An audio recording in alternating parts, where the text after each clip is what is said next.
What's up, everybody? You were tuned in to the Cris Style Ammo.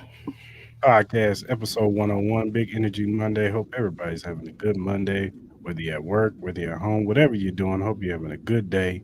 We got a few things to talk about. We're going to talk about the NFL today. We're going to talk about UFC 305. We're going to talk about Fantasy League tight ends and a lot more. So, without further ado, let's get to it.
And we are back, Cris Style and Mal podcast, episode 101. Mal, what is going on? Man, not much, bro. You know what I mean? Feel good. Be here on a Monday. Do another EP, man. So can't complain. How you doing today? I'm doing good, man. You excited for your vacation? Super excited for vacay, man. My girl almost fumbled the bag, but still love her. You know what I'm saying? But yeah, can't wait, bro. Can't wait. I like how you threw your girl under the bus on the show. Hey, all love, all love. She know what's All up. right. All right, man. Let's talk about the NFL, man. Man, let's A do lot it. of a lot of stuff happened this past weekend with the NFL. Let's talk about Caleb Williams, man. He had a game on Saturday against they play against Cincinnati Bengals. Bengals. He made a few good throws, you know what I'm saying? Did give us the Caleb Williams experience with the roll out to the left, throw it across his body down the field to Romeo Dunza. Then he did another one where went one way, went the other, went all the way around, ran into the end zone. He even has Tyreek Hill posting, reminds me of dot dot dot. We all know who he was speaking of. His former teammate and Patrick Mahomes. There's been a lot of comp with Caleb Williams and Patrick Mahomes. So, what was your thoughts of Caleb Williams' performance on Saturday? I thought it was good. I know they kind of started off a little bit slow, but look, I'm not really looking for the arm talent. I know we all know that he has the arm talent. To me, it was just the presence in the pocket, him being able to move out, kind of still being able to do the things that he's able to do in college. You know what I mean? That's kind of like the whole balance of trying to figure out, especially as a rookie, what you're capable of still doing that you used to do in college to what you can do in the pros. And it looks like Caleb Williams is still able to get out the pocket, still be able to do his magician moves, in the league. So I think that's a promising sign. I'm not really worried about the slow start. He did finish off really strong. That one pass he had to Dunza in the corner, woo! Boy, that was nice. I know he was out of bounds though, but that stuff like that, man, it gets you. If you're a Bears fan, you have to be really excited about Caleb Williams, especially the years of the quarterback situation with Chicago. It really wasn't the best. It seems like now you guys have like a real true quarterback that has a lot of talent. Definitely a lot of upside that you guys can see. Look, man, you have to be excited as a Bears fan. I think they could be a sleeper in the conference. Not saying that they'll make the Super Bowl or anything, but I think they can make a bigger noise impact than some people may expect, especially with the talent around this team is ridiculous. I think, especially on that offensive side, I think their defense could be really good too. I think surprisingly, their defense has been playing really, really good. You know what I mean? And shout out to my man with the hair. He's like Sunshine 2.0. My man is nice, bro. What was his You talking name? about detergent? Yeah, I don't know my man's name, but homie, all the preseason has looked amazing, and I get it. It's preseason football. I get it. We hear the stories about Kenny Pickett last year. I get it, but overall, he looks really good. I think the defenses look really solid. As a Bears fan, I think you have to be pretty pleased from what you've seen so far overall with the whole team, not just Caleb Williams. Yeah, I agree, man. I think you should be excited. You should get pumped up. You finally got a quarterback, man, that looks like he's the real deal. Like Maul said, it's early. It's preseason. We'll see. Yeah. Well, when the regular season, they're game planning for him and see how he deals with adversity because all quarterbacks have to deal with adversity. All the greats have had to deal with adversity at one time, one period, and that's what separates them for the rest of the pack. So we'll see how he deals when he's dealing with adversity, when the stuff ain't working, when he's having a bad day, but he still can pull one out in the fourth quarter and still win the game. That's what separates the greats from the the good and the average. So I'm excited for the kid though, and like you said, if you're a Bears fan, you should be excited because you guys finally got a quarterback that can do some exciting stuff that can take you guys over the hump. So very exciting for that division too. It's going to be a very good division, the NFC Okay. North. Mhm. So to your team, the Raiders, they've named Gardner Minshew the starter, man. Aiden O'Connell, he didn't have a too good of a game on Saturday at that pick six. Um, I guess they felt like Gardner Minshew looked a little bit better. What are your thoughts on Gardner Minshew being the starter, sir? I'm gonna try to be. I'm gonna try to stay calm as best as I can right now. You know what I mean? Because the season hasn't really even started yet. You got to give him a fair shot. Look, man, I'll be the first one to admit it. It's not really looking really well on the quarterback end of our team. It definitely looks like we might have the fourth best QB room in this division. It's like no, Bo Nix, man. Might have to send you an apology, my brother, because We'll you get been to looking him all in a right, minute. man. We'll get to I'm him not. in a minute. I'm not trying to jump, before the horse. You know what I mean? But I have to say it. Just it kind of goes with the topic. But Yeah. look, man. It kind of is what it is at this point in this situation.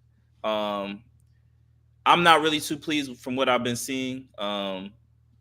From the entire team. I'm gonna be honest with you, from the entire team. There have been some really good moments. I think on the defensive side, the defense is really gonna have to kind of carry us in this sense, kind of like it had to do at the end of last year. It looks like the offense has not really done anything at all. Obviously, we're not having Devontae Adams out there. Some of the younger guys have been, kind of hit or miss. Tyree Wilson, I think it's a wrap, bro. I don't see any kind of progression from that man. It's looking Yeah. worse and worse by the week. I haven't seen He any took a progression. he took a horrible angle on Trey Lance, man. Trey Lance just smoked.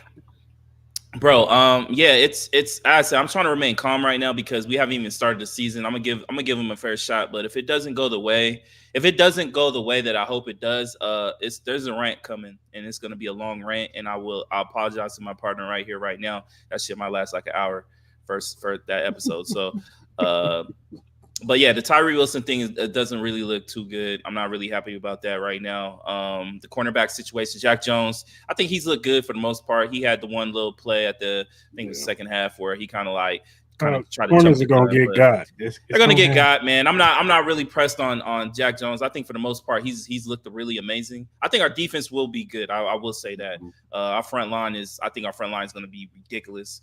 So I'm not really too worried about that. But overall, man, this offense is looking pretty pathetic right now. The cornerback situation is looking pretty pathetic right now. The running back situation looks okay, could be better. Zeus hasn't really looked the best, I would say. He's had some moments, but overall, hasn't really been dominating that I would hope it would be. Obviously, Brock Bowers didn't play last game. I think our tight end situation is really good. Our receiving core is really good. I'm not really worried about that. It's just more the quarterback situation. I'm rooting for Antonio Pierce, man, but he's in a tough spot, bro, and we're in a tough spot, and uh, this the first month of the season is going to tell me a lot about this team and the direction that we're going to be in this year. So, um, that's kind of all I got to say about that for right now. I don't want to keep going on, but what were your thoughts about the Raiders situation? Uh, I mean, from the time you guys signed him, I thought he was gonna be your starter. I just thought that you guys were gonna roll with the bridge quarterback thing until next year. Yeah, Since you guys didn't get Michael Penix Jr., because I think that's who you guys really wanted. You wanted Michael Penix Jr. I mean, of course, you wanted Caleb Williams, but I think you guys knew you wasn't gonna get him because it took a king's ransom to go up for the Bears. The Bears would have to just sell the farm, and they would have to have believed in Justin Fields to get to do that. So um, I think you guys wanted Michael Penix, and I think Atlanta kind of spoiled y'all party for that. You know what I'm saying? 'Cause I think he would have fell to you guys, or at least you could have got up to a better spot to go get him, a cheaper spot. So I think you just guys are gonna roll with Garner. Garner is solid. I know a lot of people say he's terrible. He's not a good quarterback. I'm not sitting here saying the man is a starter. He's a world beater, but he's a solid guy, solid starter uh, to hold things down until you get your real franchise quarterback, which I think you guys are going to get one next year, whether it be Shador Sanders, whether it be Carson Beck, whether it be Cam Ward, whoever it may be, or somebody else who emerges this year, because we all know how college football is. It ain't always the guys that they claim before the season. It's always somebody who comes out of nowhere. Joe Burrow was not the consensus guy before the season, and then he became the dude. So you might have a situation like that where some quarterback comes out of nowhere and blows it up and looks good. So I think you guys get your franchise next year. So all right. I'm go ahead. I can't hold it in no more. Look, man, we're looking really incompetent right now, dog. Because my main issue right now is I get it. These players wanted to play for Antonio Pierce and fight for them, but we were in a position where we weren't making the playoffs. We all know that. Everybody knew that. We had a small percentage chance. It was good to see some fight, but at the end of the day, we killed ourselves by being a middle of the road pack team again. This is like the 6th year in a row. You know what I'm saying? We've been missing on a lot of fucking draft picks. You know what I mean? Got Henry Ruggs, could have got CD. Um, could have did the trade for CJ Stroud. I keep getting reminded of that on my fucking timeline every fucking day. Could have had CJ Stroud, but we decided to stick with Jimmy Garoppolo. Could have had Jalen Carter, but we decided to go with Tyree Wilson. We could have had Christian Gonzalez, but we decided to go with Tyree Wilson. Um, we were the third pick at the time when we were losing pretty well, and we should have known we should have kept on losing, but we decided to win these games that were, I'm gonna be honest, that were fucking meaningless. They were. I'm sorry. I hate to say it to these players, but it was fucking meaningless. We are in the same situation that we are in last year. Uh, Especially now in the sense where I get it, it's just preseason, but a lot of these rookie quarterbacks have looked amazing. They've looked better than anything that we got on our fucking team. Bo Nix looks amazing. JJ McCarthy looked great. Michael Penix looked great the one game that he played, which I don't know if we're going to get into. I think it's a little weird that they're not playing him the rest of the fucking preseason, but he We'll looked talk about great. And I'm not even going to talk about Jaden Daniels and Caleb Williams because we already know what the fuck they were going to be. it. So we missed on 5 quarterbacks right there who have looked way better than anything we got in a fucking Raiders uniform. So I'm honestly, I'm teetering on fucking insane right now. I really want to explode, and I'm trying hard not to. But the little comments that you made is just getting me more infuriated by this team I'm and how just this team look, is man. ran. Look, hold And I on, hold get on, it. hold Look, on, I get it. It's hold on, preseason. I hold get on. it. I'm liking Antonio Pierce as the head coach, but I'm calling a spade, my nigga. I Gardner hear Minshew, Gardner Minshew, yes, he can win us some games. Yeah, he can. You see the explosion every now and then, yeah. But then you see the stupid plays more so than you see the great ones. I get man. it. I get it. But this is kind of how I'm feeling going into the season right now. I'm giving them a shot. I'm always going to be a Raider fan. I'm always going to try to look at the positives more so than the negatives. But this is the reality of this team. We have missed so many times, and my patience is wearing thin for this team. So please forgive me, Raider Nation, if I seem a little on edge about everything that's going on and what I've seen. And yes, in a two preseason games. Look, the Dallas Cowboys didn't even play their starters, and we looked pathetic. Our offense looked pathetic. Aiden O'Connell looked trash. Gardner Minshew looked terrible. Besides the one play to Trey Tucker. Trey Tucker looked amazing. Salute. You looking great, bro. Glad you got the eyesight going on. Now you looking like one of the better speedsters. You looking like what Henry Ruggs could have been to us. You know what I'm saying? Mhm. But just the consistency of missteps that we have been as an organization, it's becoming old to me. And I don't know if you're a Raider fan, I don't know how you don't feel the same way. I'm on edge with this year. I'm giving them a fair shot, but I'm on edge. I'm tired of being in the same position with this team over and over and over again. We've been dealing with this since 2001. Aren't y'all tired of this shit? Aren't y'all tired of the incompetence? That's all I'm saying. I hear you, man. Look, man. I'm just saying. And look, as a Chiefs fan, I shouldn't be over here being the voice of reason for Raider Nation. Okay, let me hear it. Let me hear it. All I'm saying is, look, man, you got to see the light at the end of the tunnel. I had to do Oh, the word. same thing. I had to do the same thing, man. Okay, Look, for sure. look, I get it. It's not the same thing because Alex Smith was a little bit more competent than Gardner Minshew. Jimmy Garoppolo. Yeah, Should okay. I go? He was better than those guys. I get Okay. it. Yeah, yeah. But at the same time, I knew that Alex Smith was only going to take us so far.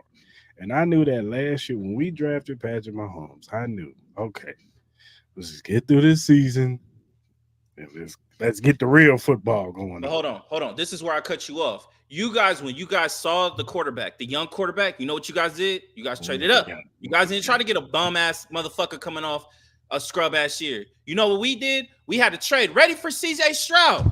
That was our Patrick Mahomes. You know what we did? The coach like, you know what? Nah, I want Jimmy Garoppolo over CJ Stroud. What? What? So everything that you guys did right, we did the opposite. This is my frustration. We had our Patrick Mahomes moment. You know what we decided to do? We decided to go with Jimmy Garoppolo. That was our choice. Because Mark Davis decided to hire this idiot of a head coach that we all knew wasn't going to be great. You know what I mean? He was just living off the Bill Belichick tree juice. We know that. Mhm. And we had CJ Stroud in our hand. I feel bad for Dave Ziegler having to take the bullet for him. I'm not gonna say homie's name because that's how mad I'm. That I really don't like that fucking dude. I really hate that coach because of what he's put us in. I That don't bad. like him. He don't deserve any fucking name recognition at all. Yeah, But yo, for shout sure. out to Dave Ziegler because he had the trade, and I'm sure when he said you want Jimmy Garoppolo over CJ Stroud, I know my man was like, yeah, my job is done. There ain't nothing I could do because we got stupidity running the organization. So yeah, man, I hear you, but our moment, I get it. We're gonna have more moments, I guess, to get quarterbacks, but CJ Stroud looked like he's a once in a lifetime kind of opportunity. Like, yeah, Shador, like all these other quarterbacks coming out next year, yeah, they could be great, but we don't know. CJ Stroud, I know he's great. You know what I Mhm. mean? So, and I get it at the time of the draft. We didn't know he We was didn't going to know turn either. into We what he was didn't going to know be. either. That's all I'm saying, brother. You know what I'm But yeah, saying? hindsight 50-50 right now, it's not looking good, my brother. It's not looking good. You know what I mean? So look, I hear what you're saying, but my patience is wearing thin, bro. It is. It's and it's and really and really wearing on me. I know a lot of people are saying next year's draft cast is going to be down, but I could argue that it might be on the same pace next year as It could this be. Look, quarterback draft cast.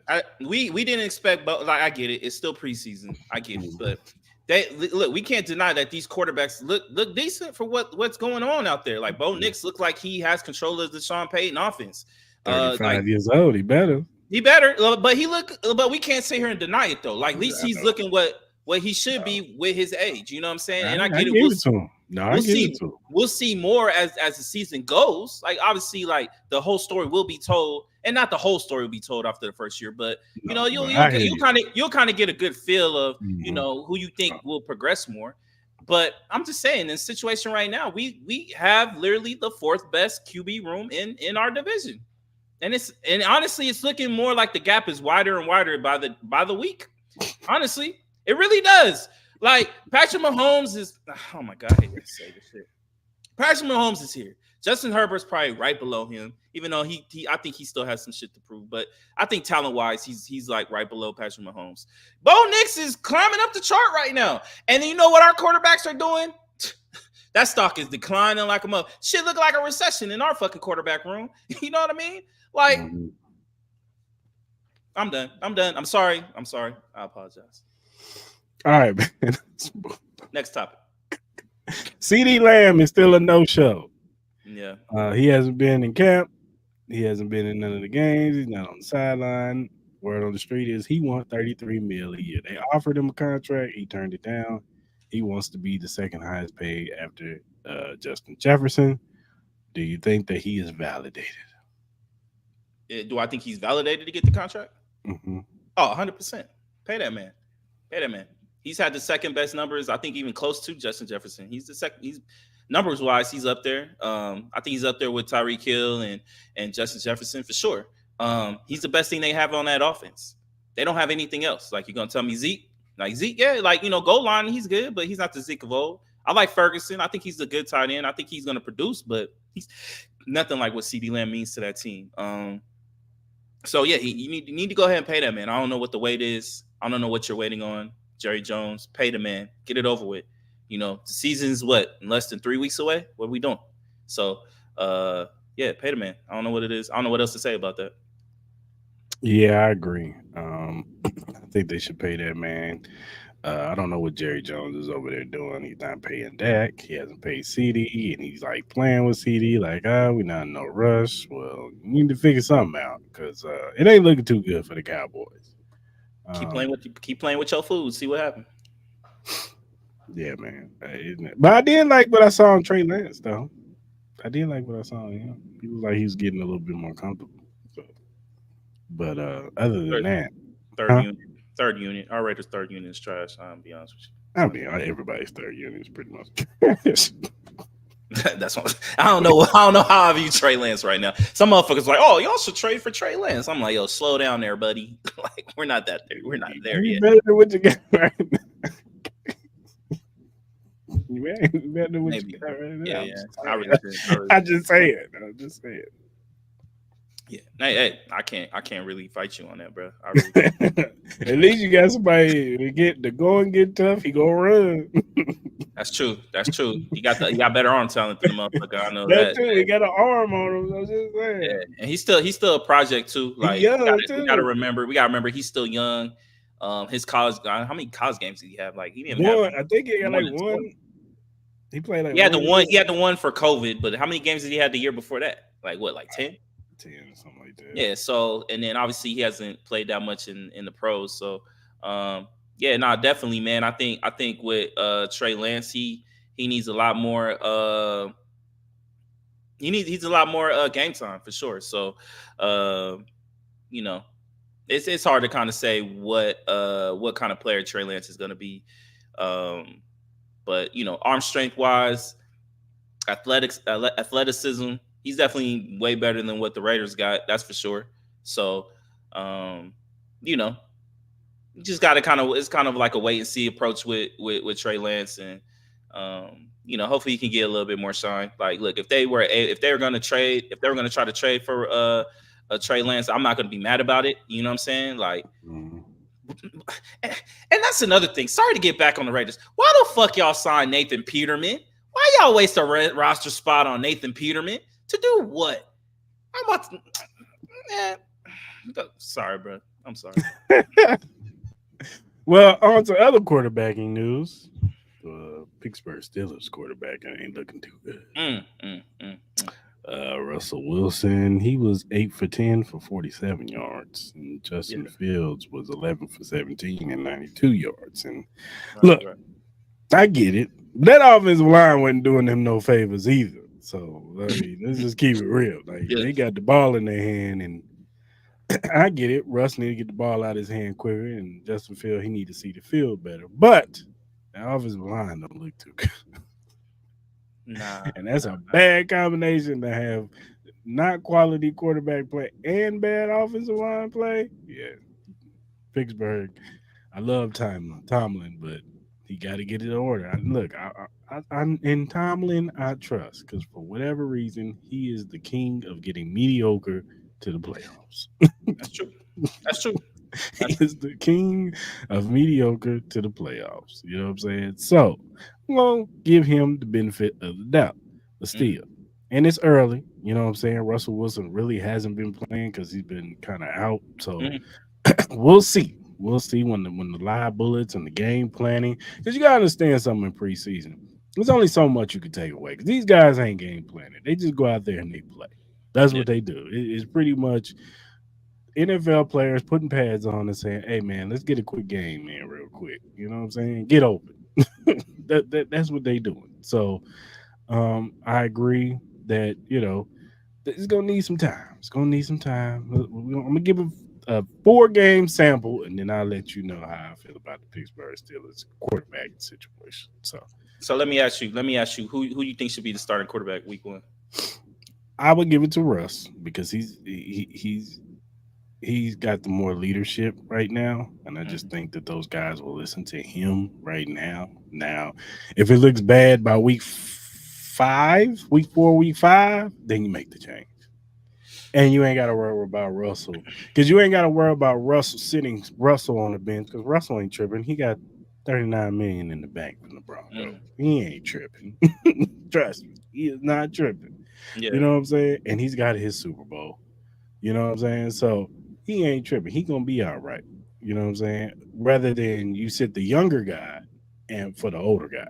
You know what I'm saying? Now you got a disgruntled young guy. You already don't need that with him and George Pickens in the lineup. You don't need that. But you start the old guy first because they both don't look good. They're not separating themselves from each other. So bump it. You play the old guy, play Russ, see what he could do. If he don't play good, you put Justin Fields out there. Hey, at the end of the day, if y'all bad and don't make the playoffs, you get your quarterback next year. Look, I think it says a lot that they have bad O line play from the Steelers. Usually, they're known for some really good O line play for And they sure. drafted a good offensive lineman Yeah, from so them. so it's a little weird for me. I thought that would be a little bit better on the O line. As far as the quarterback position, I get Russell Wilson hasn't really played most of the. He hasn't played all preseason. He's missed a lot of training camp as well, coming off the calf injury and stuff like that. Mm-hmm. Um, and I know he played a little bit better towards the end of the season last year. But I would say this, like, I don't think Justin Fields is an answer, but I think you'll get more explosion out of him than you would Yeah, Russell Wilson. I hear you. And I think obviously I think this is their last opportunity to try to be starters in this league. I think this is the last opportunity for us, and I think this is the last opportunity for Justin Fields. I think more and more people, if he doesn't produce this year, are going to kind of want him to be more of the Cordell Stewart type of situation where he plays some gimmick quarterback plays in certain situations. He'll be a quarterback, but then he'll be able to show his athleticism by being a receiver or whatever, wherever they need him. You know what I mean? Returning, whatever. So I think look, obviously I would expect both of them to play in the next preseason game. I don't know if they made a decision yet. I don't think they have, but you need to see a little bit more from both of these guys. Uh, right now they're looking like they're probably the worst team in that division right now, honestly. In a tough division, like but we still got to take the Tomlin effect, as you said, into account, where he knows how to make mediocre teams into playoff teams. You know what I'm saying? So we'll see. That defense should be better, I would assume, this year. Adding Patrick Queen and some other pieces like that. So we'll see. We'll see what goes on. The Atlanta Falcons have decided to not play Michael Penix in his last game. I think that's a big mistake. You know, especially if he's not going to be the starter, you put him out there and get him some reps, man. Let him go out there and show it off. You know what I'm saying? Do you think that they're scared that he goes out there and looks good and gets the fan base saying, "Well, why don't we don't just start this guy?" I was kind of listening to some of the guys early in the morning, like Dan Orlovsky. He was kind of hinting that maybe Atlanta on the inside is kind of fearing that maybe Kirk Cousins might not be ready for the start of the season. So maybe that might be the reason why they have decided not to play Penix to kind of save him just in case for that situation. Look, if it's kind of a situation like that, I still think Penix needs to play. He's still a rookie. I get it. He's an older rookie, but I think he still needs to kind of like get he needs to get reassituated in the NFL game. You know what I mean? NFL speed is way different from college football. And I get it. Again, I would keep repeating it. I know it's just preseason, but preseason is still a little different compared to college football. It's just going to be a little bit faster with the talent that's out there. So I agree with you. I don't understand the reasoning of him not playing. Again, it's kind of like the same situation during the draft. I wasn't really understanding the situation and them drafting Michael Penix in the first round when you already had Kirk Cousins. You gave him all that money, but they went that route. And Penix looked good his first stint in the preseason. I just think, let him play a half. You know what I mean? Like, obviously, let's just say Kirk Cousins is ready. He ain't going to see the field for a whole year. God bless, Kirk Cousins stays healthy. So he ain't getting reps in. He's going to be another year older. You know what I mean? So and every year you age, bro, the higher chances of you getting injured with an already injured body. You know what I mean? Like, you know what I mean? So I don't get it, but I haven't understand anything the Falcons have done all year, minus the Judon and Justin Simmons signings. So. Yeah, I agree. Bo Nix looked pretty good in his preseason game this past yesterday. Uh, are we wrong about Bo Nix? Shit, right now, look like it. Hey, look, man, he out there and he looked like he's in control of the offense. He looks really good. That ball's flying off his. Yeah. He has a strong arm, bro. Like, it's flying off. He's looking accurate. He looks like he's in control. Like, and I'm very curious to see how he performs when the regular season starts with everything. I think they were kind of projected to have like 5 wins this year. If he continues to play like this, that might be the easiest over maybe of the season. So, and that doesn't really bode well for my Raiders as well. So, even though we've dominated the Broncos for the past couple years, for us being a mediocre, not to get back to the Raiders, but for us being a mediocre team, on a positive note, we have been one of the better teams against the Chiefs and the Broncos. Chargers have given us a run for our money, but I think we've been okay there too. But back to Bo, man. Hey, he looks good, man. There's nothing else I can say about it though. He looks good in the preseason so far. He honestly, minus Caleb and Jaden, he's looked like the best quarterback in the whole preseason, low key. Yeah, I agree. And last but not least, I already know what this is. Did you see the behind the back pass, dog? Did you see it? Oh my god, bro. Yeah, we all saw. We wanted to show you, so when we do it to y'all hyping up a weak ass fucking goddamn behind the back pass. Okay, now you sound like Stephen A. Smith. That shit was what the fuck we hyping that shit up for, man? Come on, we're like really? Now you sound like Stephen. Really? You sound like Stephen A. Smith. It's over here. Yeah. Over here. Yeah. Hating. I'm hating, motherfucker. That shit was weak. That shit was trash. Come on, man. That wasn't the best behind the back pass of the whole summer. Give that to LeBron in the games. You know what I'm saying? It's basketball. He's supposed to do stuff like that in basketball. Bro, I seen Derek Carr do a behind the back pass for 10 yards. When? It was in practice, but shit, it wasn't in the game. But nigga, it was in practice. Nigga, we did that in practice too. I'm just saying, bro. Like, come on, man. Like, everything Patrick Mahomes does, everybody fucking trips balls over that. You shit. Damn right. Crazy, bro. All this just to have a mediocre year and lose that back-to-back chance. Let him do that in a real game. See his ass get balled. And then when he get injured on that play, I'm like, don't hit him late. Salute to my guy. Salute to him. I'm sure they're gonna add that to fucking Madden and break the game. Oh, I can't wait. I get I'm it sure they then. gonna add that to Madden I'll and break buy the it fucking then just game. to do that. It's gonna be a whole bunch of niggas just picking the Chiefs, doing behind the back passes and shit all fucking game for 30 yards and shit. You know that shit gonna happen. And if I see another motherfucker play with the Ravens again, bro, oh my god, bro, y'all Lamar so trash. Jackson, man, he's video game like, man. I know, but cheesy motherfuckers think they nice on the game. No, they just cheese all game. Like, bro, get out of They here. do just a bunch of runs, bunch of QB It's runs. bullshit. Just bullshit. Man. That game's trash. You don't like it? This Is it better than last year's? Yeah, I'll say this. It's better than last year's. I probably had a little bit more fun with it on the 10-hour trial that I did play. I did finish my 10-hour trial on Madden. Um uh I would say overall the game is what you think it is. It's a slower paced game compared to college football. The little boom tech that they added into the game was it's okay, it's cool, it's whatever. Graphically, it looks good, but it's just another Madden. It's just another reskin of Madden. You know, the presentation I would say is I know they said it's different. I don't really see too much difference of it. I know they said they added new commentary, but the chick that they added is annoying as fuck in that shit. Is she? Is she I working? yeah, she is. And then the same commentary, and then honestly, the commentary team of the last like 7 years, I hear the most of in the new game that they said they weren't gonna be a part of a lot Charles of. Davis. Yeah, you know, what I mean, I hear them. I hear them more online games than I do any other broadcast team that they got. I think I've heard the what's the other one that they have? What's my man's name? The Greg Olson team. I think I've only heard them maybe once or twice. You know what I mean? So, give 2K a chance to make an NFL game, please. I beg. I beg. I'm still playing college football a lot though. College football is fun though. Yeah, College it football is is fun. fun. Even though it pisses me off, it's still It fun. does. It pissed me off too, but it's fun. All right, man. That's enough of the NFL today, man. Let's get your recap of UFC 305, man.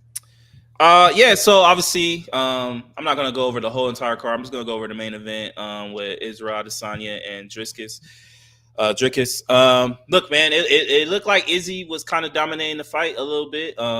Body shots, some of the kicks and all that. But in that fourth round, man, it just looked like Drickus just put on. He just I don't know where he got the energy from. It looked like he was kind of slowing down, and he just put the pressure on Izzy, man, and then was able to get him down with the takedown and get him in a chokehold and have him tap out in the fourth round. I kind of said it on my Twitter in the heat of the early in the morning. I kind of slept on it a little bit where I kind of said where I think Izzy's main event status is kind of like dwindling a little bit in the sense of I don't know how many more main event shots he's gonna get. But at the same time, when I think about it, he's lost to some really great opponents. You know, Sean Strickland, Alex Pereira, and now Drickus.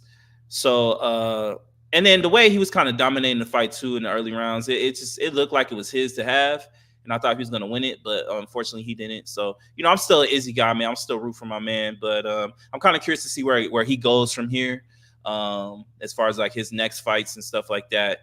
And then obviously I think the biggest news coming out of it that Alex Pereira called out Driscus and he wants to come back down and whoop his ass. I think Alex Pereira will dominate the fuck out of Driscus and whoop his ass. And he wants to be a two-time champ again. So I know they already announced Alex Pereira to fight in Utah in October. So obviously I don't think we'll get that fight this year. But that might be something that might be for International Fight Week next year, or maybe the March card in Vegas. So I think that would be something to watch out for with those two guys. But overall, shout out to both gentlemen, man. Congratulations to him, and hopefully we see Izzy bounce back. For sure, man. For sure. All right, man. Let's do our top 10 fantasy league tight ends. Okay, I'll let you go first.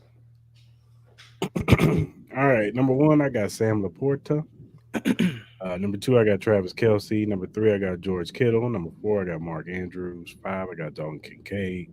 Six, I got Tyler Hawkinson because I think Sam Darnold is going to depend on him a lot. Number seven, I got Kyle Pitts. Number eight, I got Dallas Goddard. Number nine, I got Cole Komet. And number 10, I got Brock Bowers. And then my honorable mentions is Trey McBride, Dalton Schultz, and Pat Fryman. So give us some insight. How did you come up with your list? What were kind of your Well, thoughts? I mean, Sam Laporta, he's a intricate part of that offense. Him and St. Brown, they kind of bounce off of each other. You know what I'm saying? And he's intricate in the middle of that field. Travis Kelsey's still gonna be intricate part of the Chiefs offense, especially with Hollywood Brown out now. I know Ray Rice, Rasheed Rice. He's gonna get a lot of play too over the middle because when in the preseason game they was feeding him a lot over the middle. He was getting open, but I think Travis Kelsey is gonna get a lot of that too. George Kittle, he's always going to, Brock Purdy always going to throw him the football. Mark Andrews, Lamar Jackson, that's like, hand in hand.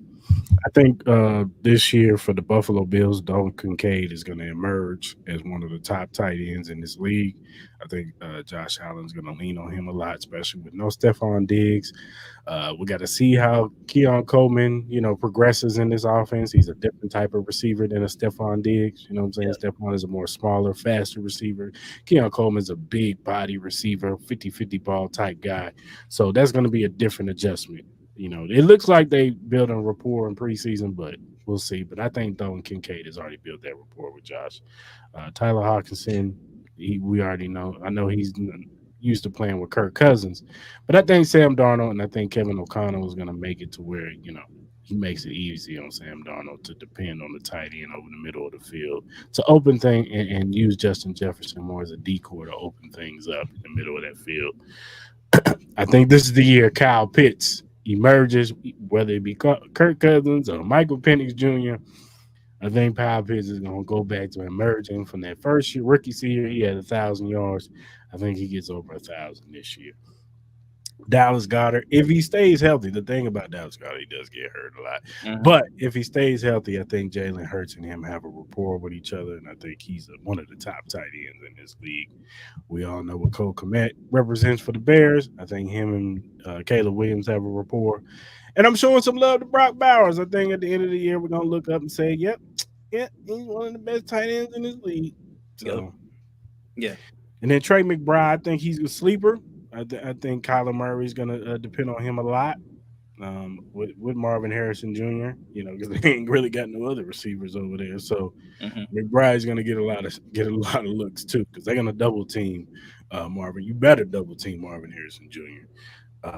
Dalton Shorts, he had a really good year with Texans. I know they added Stephon Diggs, but I think he's still an intricate part in this offense. And Brad Fireman, he could be good for Justin Fields or Russell Wilson. So Yeah. those are Okay. my things. I ain't mad. I ain't mad at the list. Here goes mine. Number one, I got Sam Laporta. I think he's the best tight end right now. We just saw the explosion that he brings. He did get the knee injury towards the end of the year. I think slowed him down a little bit, Yeah. especially in that championship game. But look, man, he's healthy now. He's gonna be really good. Number two, I got Mark Andrews. Look, man, we all know the dependency that Lamar Jackson has with Mark Andrews because of the wide receiver situation. The thing with Mark Andrews that makes me a little nervous is the injury Mhm. problems that he's having. He's getting a little older. Mark Andrews is, but he's a very dependable guy. So I Mhm. have him at number two.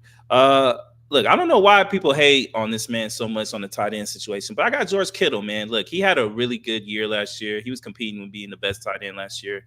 Um, I get it. He has his moments where he can give you 3 TDs, and then he has other moments where he gives you 2 catches. I get it. I get it. You kind of feel like you get this hit or miss thing with George Kittle, but I think with the whole Brandon Ayuk situation, we still don't know that. Obviously, the injury histories with Debo and certain aspects. Obviously, you got Christian McCaffrey who's dealing with a calf injury. I think George Kittle can be a little dependent this year, where they're going to really need him to have more big games than usual. So I think I could see a big explosion with him this year again. Number four, I got Dalton Kincaid. I just think with the whole situation with the Bills wide receiving core, Keon Coleman still trying to figure it out, them trying to get the rapport. I think the best rapport that he has is with those tight ends, and I think Dalton Kincaid is the better of the two. And I just think that you're going to see a Dalton Kincaid, James Cook heavy rotation with those two guys getting the ball a lot. That's just me. Number five, I got Travis Kelsey. I think he still has his moments where he look like he's still the best tight end in the league. But I think they're gonna ease him in this year. Obviously, they're more focused on getting the three-peat. So I don't think they'll be as dominant with him with trying to get him the ball. You have other pieces like Isaiah Pacheco. You obviously have a rookie tight end that you guys got that I'm sure they'll probably try to involve him in a little bit more. Rasheed Rice, Xavier Hollywood Worthy. Brown, Xavier Worthy. Obviously, they have more pieces of what they did last year. So I could Mhm. see them kind of like giving Travis Kelce a little bit more of a break to try to, get him ready more for the playoffs. So I don't think Yeah. he'll have that big of a year as far as fantasy wise. But I think he'll still get his moments where he'll get his two, maybe three touchdown explosion kind of games. Number Mhm. 6, I got Trey McBride. I think Trey McBride is going to have a really a good year tight end. Obviously Marvin Harrison Jr. being part of that team. I think Trey McBride and Kyle Murray. Kyle Murray coming off another some more time off that knee injury. I think he's going to be even more explosive. I think this offense can surprise some people. I get what you're saying that they don't really have other receivers minus Marvin Harrison Jr. You got Trey McBride. I think the running game is still pretty smooth with James Conner and other homie I think they got in the draft. So Trey Benson. yeah. So Trey Benson. So I think they could surprise some people on the offensive side with Kyle Murray. I don't know why Kyle Murray get all this hate. I'm a fan of Kyle Murray, so shout out to my guy. So I expect Trey McBride to have a decent year. Number 7, I got Evan Ingram. Man, I think Trey Lance loves Evan Ingram, bro. That rapport between them two has won them some games, man. I think it's gonna stick to it. Obviously, they lost Calvin Ridley from last year, but they added Brian Thomas from LSU. So obviously, they got to build that rapport. But Evan Ingram and the Trey Lance, the Trevor Lawrence combination don't really get talked about a lot. I think he Yeah.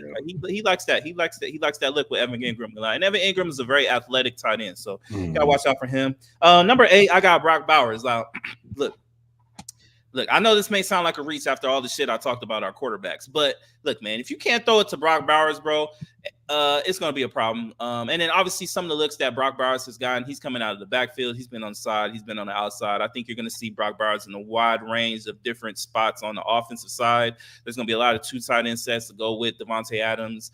But I just think Brock Bowers, man, he's a special player. Some people had him as the best overall player in the whole entire draft. We saw what he did with Georgia. He was their number one go-to guy who really broke open a lot of games for that Georgia team. And I expect that for the years to come for the Raiders. So excited about that. Number 9, I got Jake Ferguson. I have Ferguson 9 just based in the sense of CeeDee Lamb. Even if he does come back, he's going to come in slower. They really don't have any other weapons outside of that. I know you got Cooks and stuff, but he is getting a little older. Ferguson is coming along, so I expect him to have a good year. And I got Njoku at number 10. He had a really good year last year. I still expect that as well. I know they have a lot of pieces on that offensive side, but Njoku's part of that. And then he had the whole issue with the burning situation with his hands and face and all that kind of slowed him down a little bit.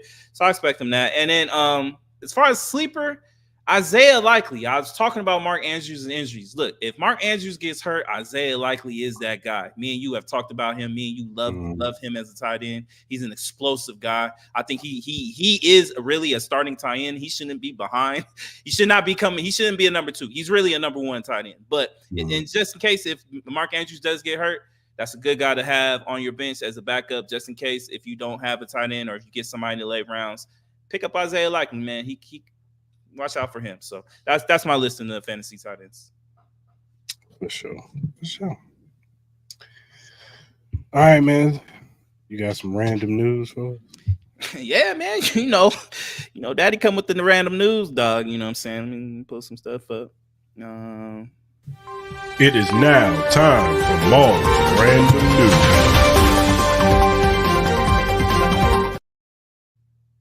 Give y'all the Arsenio Hall. Woo, woo, woo, woo. Welcome to Jamal's, random news segment. You know what I'm saying? Shout out. Maybe I'll get this sponsor. This is sponsored by nobody, but maybe one day. So first up for you, Chris. Shador Sanders was left off the AP preseason All-American team. Do you think he got snubbed?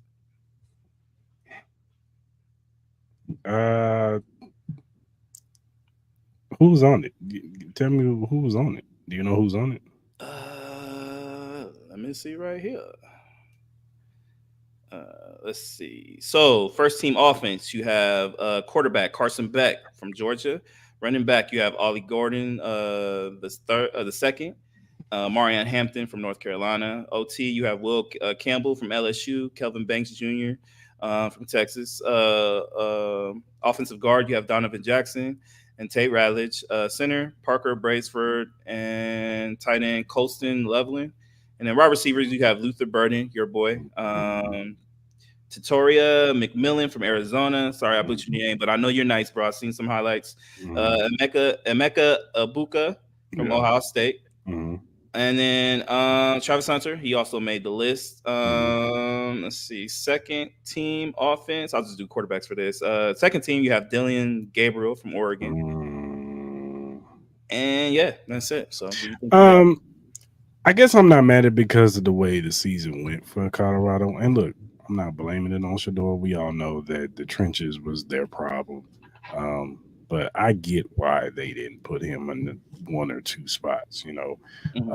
Carson Beck, he plays for Georgia. Like, it is what it is. SEC biasness. And then Dylan, he had a really good season with Oklahoma. He's coming over to Oregon. They expect him to put up some more points with this Oregon offense. So I'm not surprised. I don't think he got snubbed. He just got to prove it this year. I'm at. In other sports news, 5'8", 104-pound U.S. flag football player Daryl Doucette thinks it's disrespectful to assume NFL players will take Olympic team spots when the sport debuts in the 2028 LA Games. He quote, "I think it's disrespectful that they just automatically assume that they're able to just join the Olympic team because of the person that they are. They didn't grow this game to get to the Olympics." End quote. What's your thoughts? I was actually listening to Shannon Sharp and Ocho Cinco talk about this on a nightcap, and I actually agree with what they're saying. Like, people think that the league that they're in, like, they think that stuff is like just going out there and running around and just playing. Like, yeah, it is. It's a whole different game out there. Like, it is. That is an elite game out there. You can't just go out there and just think you just gonna go play. Like, them dudes run real plays out there. They got a playbook. It's real stuff out there. And I agree. And Ocho Cinco said it too. He was like, "Look, I played with those dudes." He said, "I played a celebrity game with those guys. Those guys are real. Like, if those NFL guys went out there and played, look, they'll get some run, but it's just a different game. It's not, just like if those flag football guys went to the NFL, they get smoked. You know what I'm saying? Like, that flag football stuff."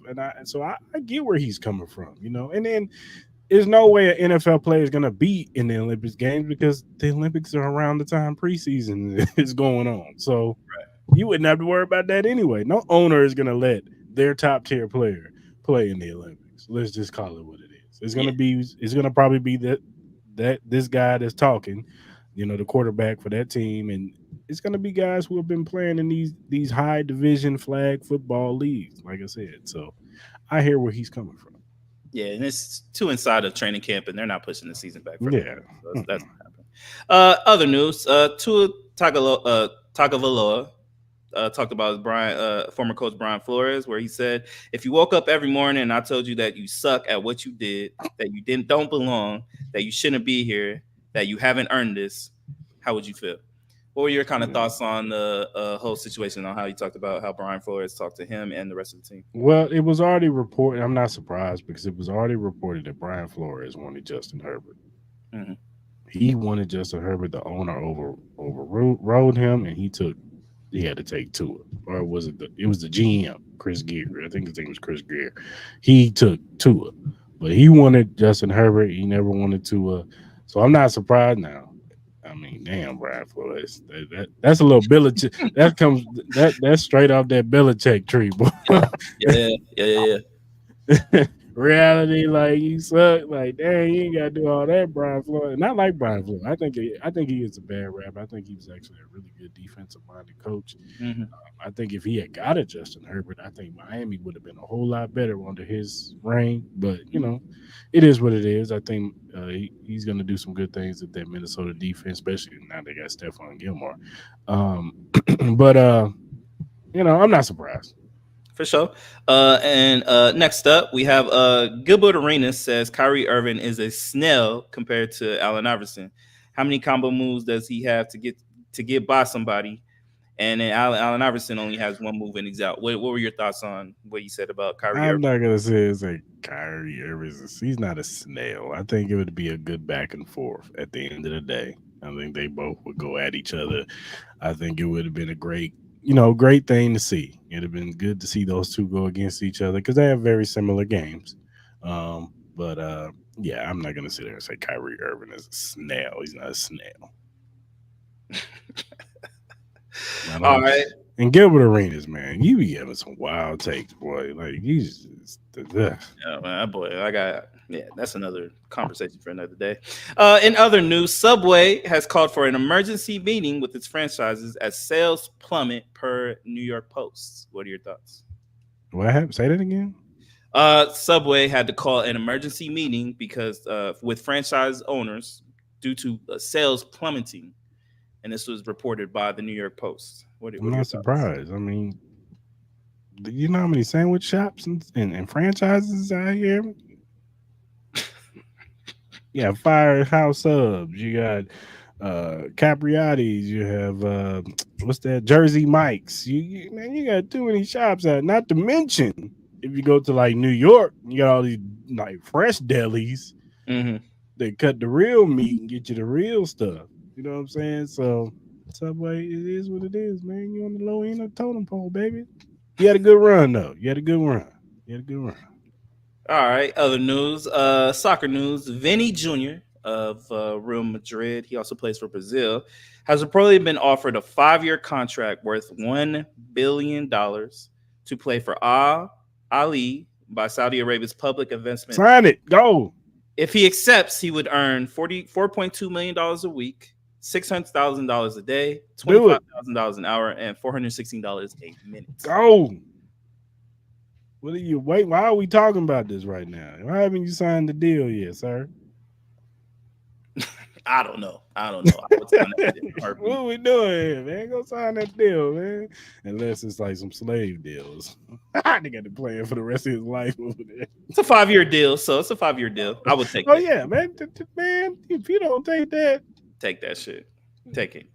man. Uh, yeah. In other news, this gentleman was on TikTok. So this man may have to cancel his wedding after family and friends all declined because he was charging his guests $450 each because he spent $200,000 on his wedding. What are your thoughts? And he should get the hell no of the week, but we ain't on that yet. You charging anybody who charges people to go to your wedding, you should be smacked upside your head. Mm-hmm. Anybody coming to your wedding, you charging us Why you spending $200,000 on a wedding anyway, for bro? real? That was stupid. You doing too much. Your lady was doing too much. Respectfully, sir. She was respectful. $50 to go to your wedding. I take it you would decline too. Yes, I wouldn't be going. I don't Yeah. care who it is. Yeah, fuck that. In other news, this is kind of a little bit close to you because one of your players kind of talked about it. Illinois school worker was sentenced to 9 years in prison for stealing $1.5 million worth of chicken wings. I think it was due to she was doing it for homeless. trying to feed the kids who were going through it Yeah. during COVID. So, Mhm. and then obviously, Chris Jones offered to pay the $1.5 million to try to see if it could get her out of jail. So, what are your thoughts about the whole situation? I mean, I applaud the woman in her. She was trying to do a good deed. I mean, she stole, so it's not, I'm not telling anybody to steal, but she was trying to do a good deed. Unfortunately, she went to prison. Shout out to Chris Jones for trying to help out, you know what I'm saying, a lady who was trying to do some good, you know what I'm saying? And it's unfortunate she had to go to prison for it, but, it's kind of dicey situation because she did steal. She did steal, but she tried to do it for a good cause. So it ain't like she was trying to steal the chicken wings and go take it back to the house and Right, fill up her refrigerator. No facts. She got a mean stack of chicken wings, but goddamn. Shout out to her though, trying to rob another Yeah, deal. yeah, she did. Yeah, Hopefully she can get out soon. Hopefully she ain't got yeah. 9 years. Other news: the White House has proposed a new law requiring that subscription services like gym memberships can be canceled with a single click. It also proposes that banks and credit card companies allow customers to speak to real humans instead of chatbots. What are your thoughts? Pass this bill right now. Come on now, let's go. What we waiting for? No facts. Where do I got to vote for this to get through? For real. Where the poll at? So I can vote for this. I say yes on this one because, That, sh- bruh, that shit will get a 100% united vote. especially the gym membership because they be trying to hold you high. You gotta For come real. down here and cancel. It's I like, know. what? Yeah, while they still trying to show you the fucking hot tub room and shit. Like, bro, Man, trying to make you feel bad. right? In other news, your boy Jake Paul says, "I'm sick and tired of waiting around for another gold for Team USA." Jake Paul reveals he plans to compete in boxing for the 2028 Olympics. What are your Oh, somebody thoughts? knock him out, knock his face off his shoulders. You know That's how I it. feel about him. You know how I feel about Jake Paul, man. He's a bum. All right. In other news, Key Glock doesn't believe that being financially stable eliminates 95% of stress. Do you agree or disagree? He doesn't or he does. He doesn't believe. Being financially stable doesn't. Doesn't he says he doesn't believe that being financially stable eliminates 95% of your stresses. I see where he's coming. I mean, money ain't everything, and but stability is still a part of it. You know what I'm saying? You being financially stable is a part of your mental health and you not being stressed out. It's a part of it, but you still got other factors that Right. release you. You make sure your family life is cool, whether you're married, you got a girl or not, kids, well, all that stuff. You make sure that stuff is good. But being financially stable does it's a big chunk of it. It's a big chunk of it. It may not be 95, but about 70. About 70 of it. Yeah, about. Other news, men in India who deceitfully break off promises of marriage after having sex with a woman could face up to 10 years in prison. What are your Okay. thoughts? Say that again. Okay. Men in India who deceitfully break off promises of marriage after having sex with a woman could face up to 10 years in prison. Is that like a law out there? You can't do that? Yeah, that's what they're saying. Like you propose to a woman, then you have sex with them, and then it's like, Yeah, you don't want to do it no more. It's like, yeah, I'm good. I'm good. I got the cookies. I'm good. Right. Hey, man. Hey, shout out to those men, Hopefully you don't go to prison, man. Because it's a bad look. Yeah, if that's the case, bro, if this shit happened in America, a lot of motherfuckers going to jail for 10 years, bro. Them Yeah. prisons will be over flooded in a year. Uh, Couple more. In other news, Danny Parkins and Emmanuel Acho are reportedly to join FS1's morning lineup. Undisputed won't return. What are your thoughts? That's what the name of the show's going to be called? Morning Lineup? No, they're just gonna be added to the morning lineup. So Undisputed will be taken away, and then those two gentlemen will, I guess, will get their own shows. Emmanuel, I've known Danny Parkins for a long. I've listened to Danny Parkins for a long time. He used to be on the Kansas City Chiefs or Kansas City radio sports station out in Kansas City. So I know who Danny Parkins is. He's cool. I don't have no problem with him. Um, I'm not a big Emmanuel Achu guy, but I guess we'll see. Yeah, we'll see. We'll see. Couple more. Shaq originally wanted to play tight end in the NFL, but ultimately decided to play basketball because the NBA paid better. What would be your thoughts if Shaq Mm, ended up being a tight end? How good do you think Shaq could have been being a tight end? he wouldn't have been that good. He's too big, man. The offensive lineman. He's an offensive lineman. That's what you say? Tight end. Maybe a Hey, defensive lineman. defensive lineman, he could have been some, especially with his athletic ability A back in the nose day. guard. But he would have been a big ass tight end, boy. God damn. That's what I'm saying. 7 foot. He'd Hey, been that's an too easy big. target though. That's an easy target though. Yeah, but he'd be too big to run around, especially with them pads on. Yeah. We'll see. I don't know, man. I don't know. But he made a great decision. He made the right decision. All right. Let's see. How many more do I got? A couple more. The IOC is making Jordan Childs give back her bronze medal because the coach's appeal that got her on the stadium was submitted 4 seconds too late. What are your thoughts about that? I know this happened a couple weeks ago, but what are your BS. thoughts about that? It's BS. That's what it is. Get that woman her bronze. I Yeah. swear, these committees, man, they just get bad and worse and worse. It's disgusting. Nah, yeah, it's pretty bad, man. Shout out to Jordan Childs, man. We all know you're a true winner. You deserve that gold. You Mhm. deserve that medal that you deserved. Hopefully, it didn't ruin your entire Olympic experiences. I know you still got some gold in the other events as well, but man, shout out to her, man.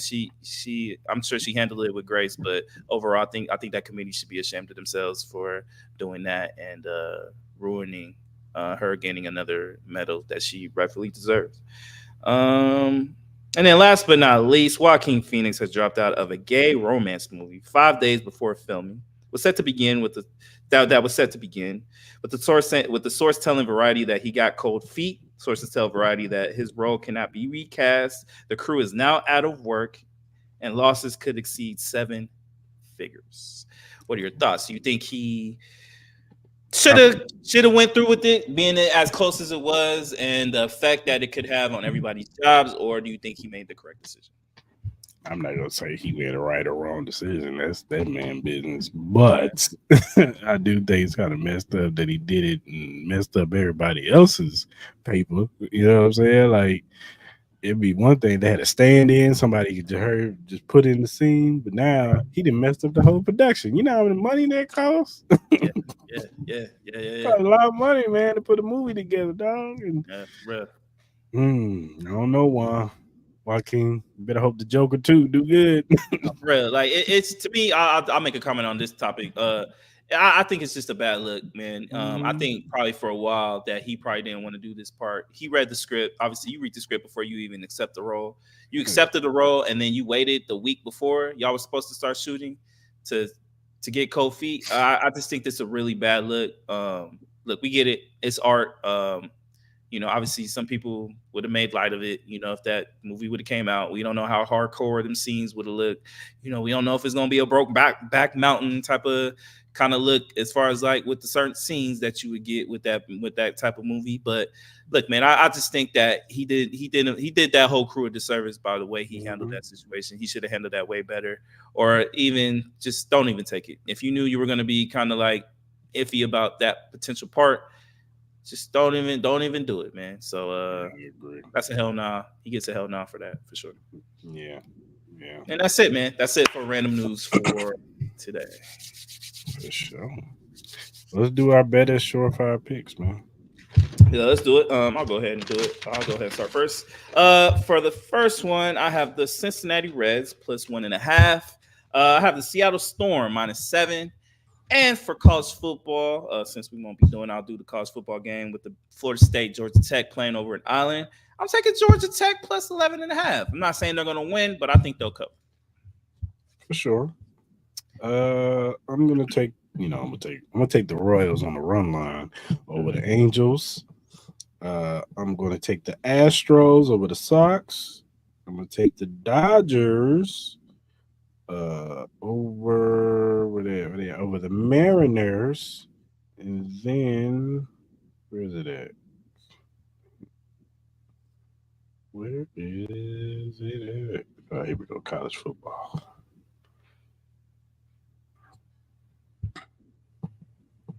Come on, man. I'm gonna take the over in the Florida State Georgia Tech game. What's the over? Over 50, it was at 55. Okay. I ain't mad at that. Excited. Defenses don't usually tend to get going until late in the season. Yeah, that's true. That's true. I'm excited, man. Football's back, baby. We officially back to some real, not the preseason shit. We back to some real season football. Yeah, man. So if you go to our YouTube channel and our Twitter page, you'll see it in the pin section. Our link to our Bet Us to the Bet Us website. You can click in there. This is for first time users only. Minimum $100 bet. You sign in, you put all your information in, and then when you do the promo code, you put join 125. Get a 125% signing bonus towards your first three bets. Minimum $100. That's 3 risk-free bets and 10% gambling insurance. Also, we also got something else for you guys who are reoccurring users, just for this limited time for the summertime. Uh, Let me pull it up. Where's it at? Where's it at? I just had it. Here we go. So, for a minimum $100 bet that's valid for slot games, supplied by BetSoft Gaming, blah blah blah. 30-time rollover and 7,500 maximum cash out amounts. 7-day increase to claim. You got to redeem. You got to use the redeem code Summer 120. Promotion valid until summer 20 September 21st of this year. It's 120% casino summer bonus up to $1,200. So go ahead and do that for all you reoccurring people that use the Bet USA app. And that is for our surefire, uh, better surefire bets Yep, shout out to Bet Us, man. for Shout Bet out to USA. Bet Us. All right, man. NBA schedule release. I'm gonna let you Yes, lay this one up, player. yes, sir. Yes, sir. Obviously, we're not gonna go over every single game. I'll just do some of the bigger games, bigger dates that the NBA likes to press on. Obviously the NBA schedule was released. We talked about the in season tournament a couple episodes ago. But Hmm. opening night, we have the Knicks versus the Celtics. Obviously, that'll be banner night. That should be a really good game. Jason Tatum, I'm sure all the Jason Tatum fans out there, Jason Tatum himself, we expect, people are expecting him to have a breakout year, especially after the whole incidents of him not playing on the Olympic team. We can finally get to see the Knicks Villanova 4-5 squad, you know what I mean, make their debut. So that'll be a good matchup. Also that night we have the Timberwolves versus the Lakers, so we get Ant Edwards versus LeBron.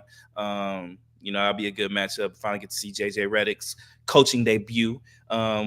Still wait and see progress on Bronny, whether he'll be on that sideline or not. I'm gonna say he probably will be. The next night we got the Bucks versus the 76ers. We get to see Dame and Giannis for year two, going against the new look 76ers with them adding Paul George. So we get to see that team. Also that night, we get the Suns versus the Clippers. Clippers open the Intuit Dome that night against Devin Booker and Kevin Durant. New look Clippers with no Paul George. Got to see if Kawhi Leonard will be available to play with him and James Harden. That'll be the twosome there. So we got to see how that looks. Shout out to Ty Lue. October 21st. 24th, excuse me, we have Wemby's opener against the Dallas Mavericks and the new look Mavs. See Klay Thompson in his new look uniform with the Mavs, and then we also get to see the new look Thunder, my favorite, coming out of the West against the Nuggets, who lost KCP. So that should be another good one. Also later that week we have the Pacers versus Knicks. Suns versus Lakers. Get to see Kevin Durant versus LeBron. We always look forward to that. MLK Day. That's another big day for the NBA. We get the Wolves versus Ja Morant and the Grizzlies, man. Ja Morant's back, man. Ready for the gun show. You know what I mean? He's ready. He's willing. He's back. Really? I expect the what? The gun show. Really? Gun show, baby. Yeah. Look, man, I expect the Grizzlies to have a comeback year, man. Ja Morant, he's coming back. I've always been a big Ja fan, minus some of the bullshit that he go through. But I expect the Grizzlies to have a good year this year. Also that day we get Celtics versus Warriors, NBA Finals matchup for a couple years ago. So get to see Steph going against that Celtics crew. So it should be good. Christmas Day, another big day. We have the Spurs versus the Knicks. Get Wemby at Madison Square Garden. That's always a show. Wolves versus the Mavs. That would be a good showing. Western Conference Finals rematch. 76ers versus the Celtics. We get to see that big rivalry match up. Lakers versus Warriors. Bron versus Steph. That's always a good show. And then the Nuggets versus the Suns. That'll be a good one. And then also, last but not least, Super Bowl Day. The big matchup we get for that before the game. Big game. We get the 76ers versus the Bucks. So that'll be a good little game. That'll be a great game to watch right before the big game on Sunday at 3:30. A lot of prop bets on that. So it should be a good game to get you by before the big game on Sunday, man. So those are some of just the big key days of the NBA season. I'm looking forward to it. Also excited to see my Lakers. Excited to see how JJ Redick is able to get this team moving forward, and the rest of the teams, man. So looking forward to it. October 22nd, opening night. for sure. We're gonna do a little something different, man. We don't usually talk about this sport on this show, but I wanted to switch it up because it's getting close to the playoffs for baseball, and it's a tight race in the AL Central right now. The AL wild card race is ongoing. You got the Kansas City Royals, the Minnesota Twins, and the Cleveland Guardians. They're in a tight race with each other. Mm-hmm. Kansas City is 3 game back from Cleveland. Minnesota is 2 game back, and then Cleveland's on top. Um, Cleveland's what 72-52, Minnesota 70-54, and the Kansas City Royals are 69-55. Um, it's a real tight race. Baltimore's last few games. Now, Baltimore, if the playoffs were to start today, the Baltimore Orioles would be number one, and the Cleveland Guardians would be number two. So they would get the bye week in the first week of the wild card playoffs. Of course, Kansas City would be the 6th seed. They would have to travel to Houston, and then the Yankees would be the 4th seed, and Minnesota would be the 5th seed. But that could all change by the end of the season. There's 40 games left. The Baltimore Orioles, they have a series with the Mets, the Astros, the Dodgers, the Rockies, and then the Cleveland. They still have one with the They have series with the Yankees, Texans, the Royals, and the Pirates, and then the Royals have the Angels, the Phillies, Cleveland, and Houston. So it's going to be a real tight race. You know what I'm saying? I don't make no bones about it. I am a Royals fan. Bobby Wood Jr. has been balling this year. He's been doing his thing. Mm-hmm. It's going to be a tight race, man. They just cleaned up the Reds. They got a series of the Angels now. So we'll see how it all goes, man. But it's going to be a real tight race, especially with the Royals and Cleveland playing against each other. That could be interesting because we could be talking about the Royals be one of those seeds to get the bye week. So Yeah. what's your initial thoughts, sir? Look, man. Obviously, this division is really close, man. With the Guardians, Twins, and the Royals, man. I haven't really got a chance to watch too many games with these teams, man. But overall, man, look, just the whole premise of the MLB playoffs, man. We all know it's the hottest team going in that usually makes a big run. Yeah. So you just gotta be hot at the right time. Let me ask you, what's your confidence meter with the Royals as far as like championship contenders? I don't know. I don't want to cop out, but I gotta see how they look in these last few games because the knock on the Royals and Royal fans will say is they can't beat the big teams. You know what I'm saying? Even though the Reds are not a bad team, they're above 500 team and they smoked them. But the series before that against the Twins, they didn't play too good. They both two. I told you the other day, the two games in the series, they got smoked. They won the last one, but this last one, they looked like they woke up a little bit against the Reds, and they smoked them all 3 games, and won that series. So they got to do good against the A's, the Phillies, and they got to definitely do good against the Guardians and the Astros. If they can do good against those, especially the Astros and Cleveland, Phillies too, because Phillies are really good. But if they could do good against the Guardians and the Astros, then they have a chance to be a World Series contender for sure. It's all about their pitching, man. Really, it is. It's all about that. You know, they got the bats to do it, but it's all about their pitching. Yeah. And just kind of looking at the numbers, it seems like they also are more favorable at home than away. Their away record is teetering at 500 right now with 31-30. So obviously, they're gonna have to pick up the slack on the road. I don't know what it is with the road games that they've been struggling with as far as like kind of staying above 500. There you go, pitching. So we got to see, man. At the end of the day, man, if they hit the right stride at the right time, you just never know with MLB playoffs, man. It's kind of a finicky situation. Obviously, whoever has the hottest pitching and the hottest bats at the time, we all seen it. We seen the Dodgers go win 107, 110 games, man, and they losing the divisional round. So, we just got to see, man. So obviously it should be an exciting race heading towards the end of the season. Obviously we got less than 2 months. Shit, how many more games they got? How many more games did they 40. have? 40. 40. Yeah, so you're looking at less than a month left of as far as games. Not month, but less than 2 months of games going to the playoffs. Because what day does the playoffs actually start for baseball? That's a good question. When does when does, let's see. All right, what, first week of October or something? Yeah, don't say. Mm. I assume it probably starts what first week of October. Hmm.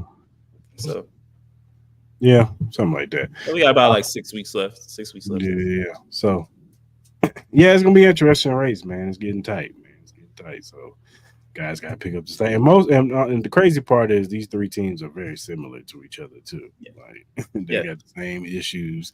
And in baseball period this year, a lot of teams are flawed. There's no like team that's like, oh, that team right there. Like everybody has their issues. They Mm. said this is the first year that the teams might not even have 100 wins. So Mm. Yeah. so that's So how tight it is. so let me ask you one more question before we switch to topics. What do you think are the chances of Bobby Witt getting MVP? I know MVP. obviously Aaron Uh, kind of I, balling the last couple month, the last month, but what's your he yeah, he's been doing his thing, man. The kid is special. I think he would have to. They would have to win out these series, and he would have to be an intricate part, which he's been an intricate part of us winning these games. Mhm. But these last few series, he's going to have to show out. And if we can win the AL Central, then I think he has a very good chance of winning the MVP for sure, for sure. Because now he gets a bye week. You know what I'm saying? He's what he got. I think he's got what 25 home runs right now. Like Yeah. he's been on the roll. So yeah, man. If he can close out this season strong and we possibly win the AL Central and get that bye week, I think he has a chance to win the MVP for sure. Yeah. Do you think there are any other players that need to perform better to help that case as far as like you guys having a chance to win the division? Like I said, it goes to the pitching. Seth Lugo, he started off the season really great. You know what I'm saying? He's our starting pitcher, one of our starting pitchers with Cole Reagans. Um, he's gonna have to because he's kind of like tapered down a little bit, but he's gonna have to show out. He's gonna have to show out, and then it's our, the back end, of our pitching. They're gonna have to show up. They traded for some guys, so it's gonna take a concerted effort from the pitching staff. You know what I'm saying, to put their best stuff together for. And as far as on offense, the usual suspects. Salvador Perez. He's the old guard there. He's been there. He was there for the World Series team. So he's the old guard, probably future Hall of Famer, one of the better catchers ever to play this game. He's definitely gonna have to step up and show that veteran leadership. Vinny Pascatino, he's another guy who's emerged and being one of those guys. MJ Melendez, like there's a few guys on this squad. You know what I'm saying that they're gonna have to step up their game and be on a consistent basis. And they've been playing really well, so they're just gonna have to continue to step it up. And it can't just be Bobby Wood Jr. on his own for sure. Yeah, and I got one more question. I'm not sure who your manager is for the team, but what's your confidence meter in the manager? Obviously, they always, especially in the playoffs, they have to make key, inning by inning decisions. Who you gonna take out, who you gonna add into the starting lineup, stuff like that. How it's all gonna be. How's your confidence meter with your manager for the Royals? I mean, he's a pretty good manager, man. I mean, I know he came Matt Contrero. He's actually a pretty good manager. I know he came from the Tampa Bay Rays. Mhm. But he's a pretty good manager. I ain't got no problem with him, man. I think he's been doing pretty good managing the team this year. Last year was a horrible season. You know what I'm saying? We didn't have much. Our pitching was terrible last year. Mhm. Bobby Witt Jr., he showed flashes last year, but this year he came out early because that was the thing last year. He kind of started slow. Yeah. He came out slow. This year he came out right out the gate. And I think he's a pretty good manager, man. And it's more so with the Royals have been always more so spending money. the first regime, they just didn't spend money. They ain't go Hmm. out. When they did spend money, that's when we won the World Series, or we Yeah. went to one and then we won the next year. You know what I'm saying? Mhm. So when this new regime with this new owner and the new management team and all that, uh, they're willing to spend money. It looks like to go get the players that they need, and that's what and that's what the Royals need because the fan base they want to cheer for the Royals. They really do. You know what I'm saying? But it's hard when you put bad product out there. Yeah. So they just what I'm saying. We always say this. We just need the Royals to get us through this through the summers and spring and the summer to get us to football season, man. And if y'all good, we there. You know what I'm saying? Right. So Right. Right. but unfortunately, but it hasn't been like that. But this year, it's been really good. You know what I'm saying? We've been happy with how the production. I know a lot of some fans are complaining, oh, they don't be good team, but you gotta crawl before you walk. Right. You know what Right. I'm Right. saying? So I'm just happy that they giving us exciting football. I mean baseball to till football season, and I'm able to watch and not look at this team like this team suck. You know what I'm saying? Yeah. Like they're actually good and they have a chance to make it to the playoffs. I'm good with that. Now, next year, the expectations is to take it to the next step to be a championship team. So Yeah. we'll see. Yeah. We'll see, man. Shout out to Bobby Witt, man. Great year. All right, man. Let's talk about the ongoing Chris Brown versus MJ debate. Hmm. Now, Tank, world renowned songwriter, singer, got on Stephen A. show and said that Chris Brown is better than MJ, better singer, songwriter, and all of the above. Hmm. Now, before I get my answer, how do you feel about this, sir? Look, I think talent wise, I'm not mad at the conversation. I think Chris Brown has an amazing voice. He's been doing it for a long, long time. We talking about hell like 20 years of consistency from Chris Brown. I think people wouldn't have more of a problem putting him in that same category if it wasn't for the whole situation with Rihanna and that whole domestic case.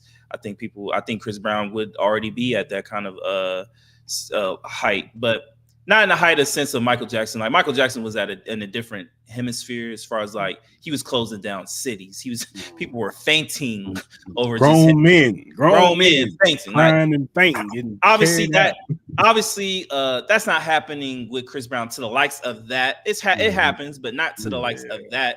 I don't think the or like it's kind of hard to say. I think the situation with Rihanna kind of dampened the aura of Chris Brown. yeah, I think skill wise, obviously, I think he's a better dancer than Michael Jackson. yeah. Voice, I think he can go toe to toe with Michael Jackson with voice wise. Chris Brown has a wide range of vocals, and he's amazing talent. Um, he can rap, you know what I mean? Michael Jackson can't do that, at least from what I know, you know what I mean? So I'm not mad at the conversation. I get it. Some people might think this is crazy to even compare, but I don't think it is. He has the longevity, he has the consistency, he has obviously he has the discography, I think, to compete with the longevity of Michael Jackson. Now, obviously, some people will be like, nothing's touching Thriller. Nothing that Chris Brown has is touching that. You could argue like, hey, art is subjective, man. We can I go. I'm hear not you. mad at the conversation. I'm not gonna blow a gasket over it. It's an honest conversation to have with Chris Brown and MJ. They both compared in a lot of categories. I think obviously Michael Jackson's probably more pop. Chris Brown's probably a little bit more R&B, R&B. hip hop ish. So Mhm. obviously you got those factors lying as well. But yo, shout out to these two gentlemen, man. Michael Jackson is pioneer. He's one of the greatest of all time, up there with Prince and those likes. And Chris Brown, he's just trying to compete with that. So I'm not mad at the conversations. I think Chris Brown deserves to have those conversations. Now, as far as like saying who's better or not, obviously I'll probably lean more towards to Michael Jackson. Mhm. But I'm not mad at the conversation. Chris Brown deserves to be in these conversations. So I'm not mad at it. But I don't think it's just a difference level with MJ as far as popularity and stuff like Yeah. that. It was crazy. Yeah, I mean, Mike was doing it when there was no internet, no, you know what I'm saying? Like the way Hmm. what he was doing was just nuts. Yeah. Um, Now we talking just the music. Look, I think Chris Brown is very talented. We've seen this kid grow, seen this man grow up since he was a kid. You know what I'm Hmm. saying? We've seen his maturation I know the whole situation. Rihanna put a damper in his stardom. I guess you want to say maybe he would have been on a Drake level with his stardom. 100%. Um, He would have. but I just Mike was just like you said before. Mike was just in a different atmosphere, bro. And um, I just if we're gonna compare discographies, I just don't think he has an off the wall. I don't think he has a thriller. Like bad. like like Mike three his 3 hour run was just nuts. So it's just and then the just the quad the things that he did with the music videos, the just But the so did Michael Chris Jackson. Brown. Chris Brown got some great Yeah, music videos, dog. yeah, Come on, man. Let's he not play. does, Let's but not it, play. I get it, the thriller. Sorry to cut you off. I get it. I get it. But not yo, just thriller, Chris man. Brown got a lot of hits, bro. Beat He got it, a lot of hits beat it and still stands the longevity with it. test of He time do. to this day. To this day. Look, music is just different compared to what it was the years of Michael Jackson. It's not the I'm same. not mad at the conversation if you're saying Chris Brown and Usher. We're talking Chris Brown and Usher. I ain't mad at that Chris conversation. Brown's better than Usher. I disagree with that. But He's better than Usher. He is. I did disagree with that, sir. Why? I think Usher's discography is better. It's not better than Chris Brown's. Mhm. It's not. It's not. He doesn't have a confessions. What you mean he don't have a confessions? He doesn't have an album that's compared to confessions. I'm sorry. He just doesn't. All right. All right. You can bet. You can disagree. I think uh besides confessions, I think consistency. Chris Brown beats Usher. He does. I disagree.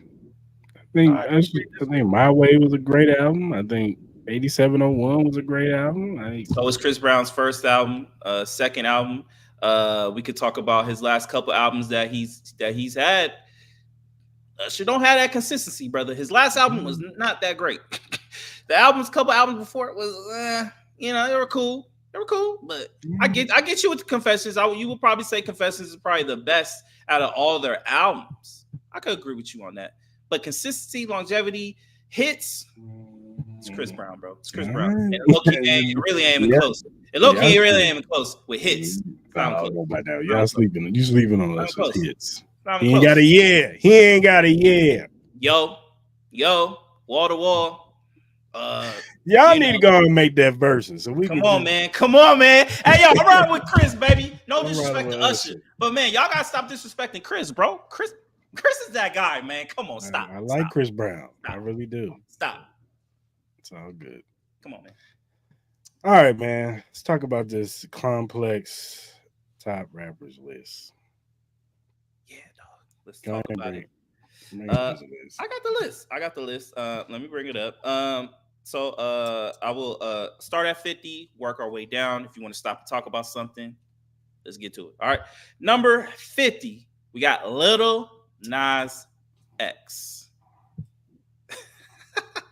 49, we have Pee Wee Longway. If you don't know, his important songs are Fiji Water, Sloppy Toppy, you know what I mean, with Travis Scott and Migos, you know what I'm saying? Number 48, we have Sci-Hi, The Prince. His important songs are So Pauled with Ye and Jay-Z. No Dope on Sundays featuring Pusha T. Yeah. Number 47, we have Trouble. If you remember him, he important songs are Bussin', Ain't My Fault featuring Boosie Badass, Bring It Back featuring Drake and Mike Will Made It.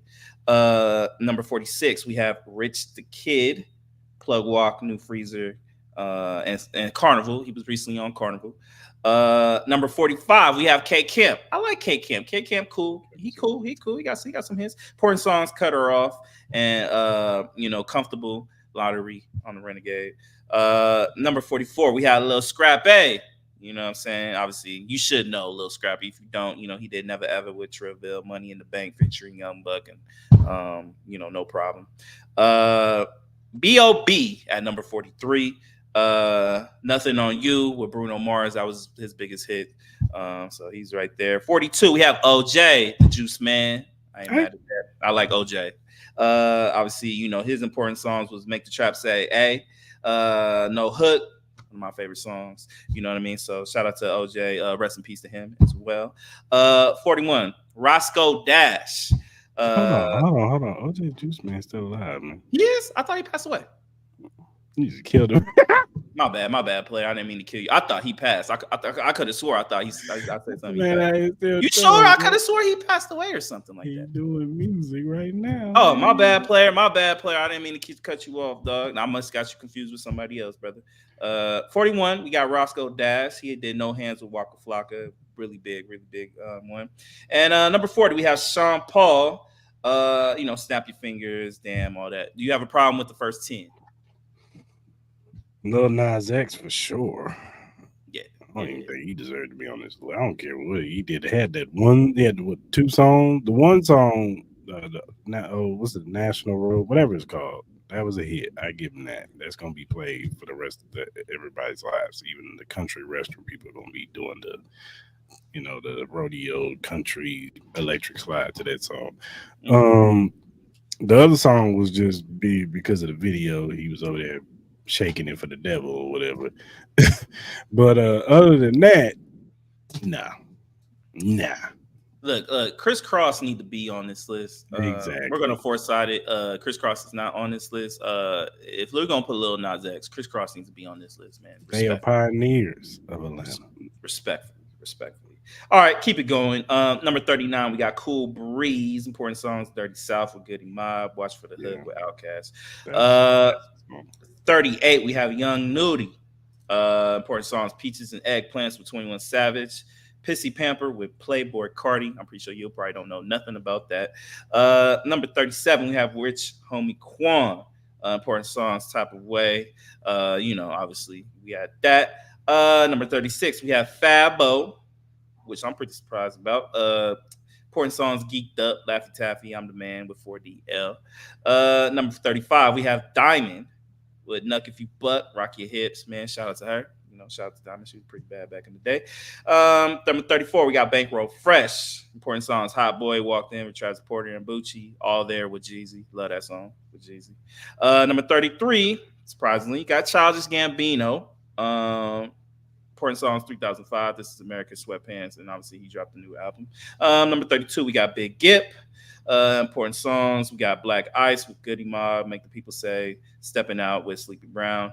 Number 31, Rest in Peace, Real. This really happened. Lisa Left Eye Lopez. I know. You know what I'm saying? Shout out to her. Rest in peace. Waterfalls. Obviously everything with TLC and stuff like that. You know what's up with Donnell Jones. And then number 30, we got Pastor Troy. No Play in the GA.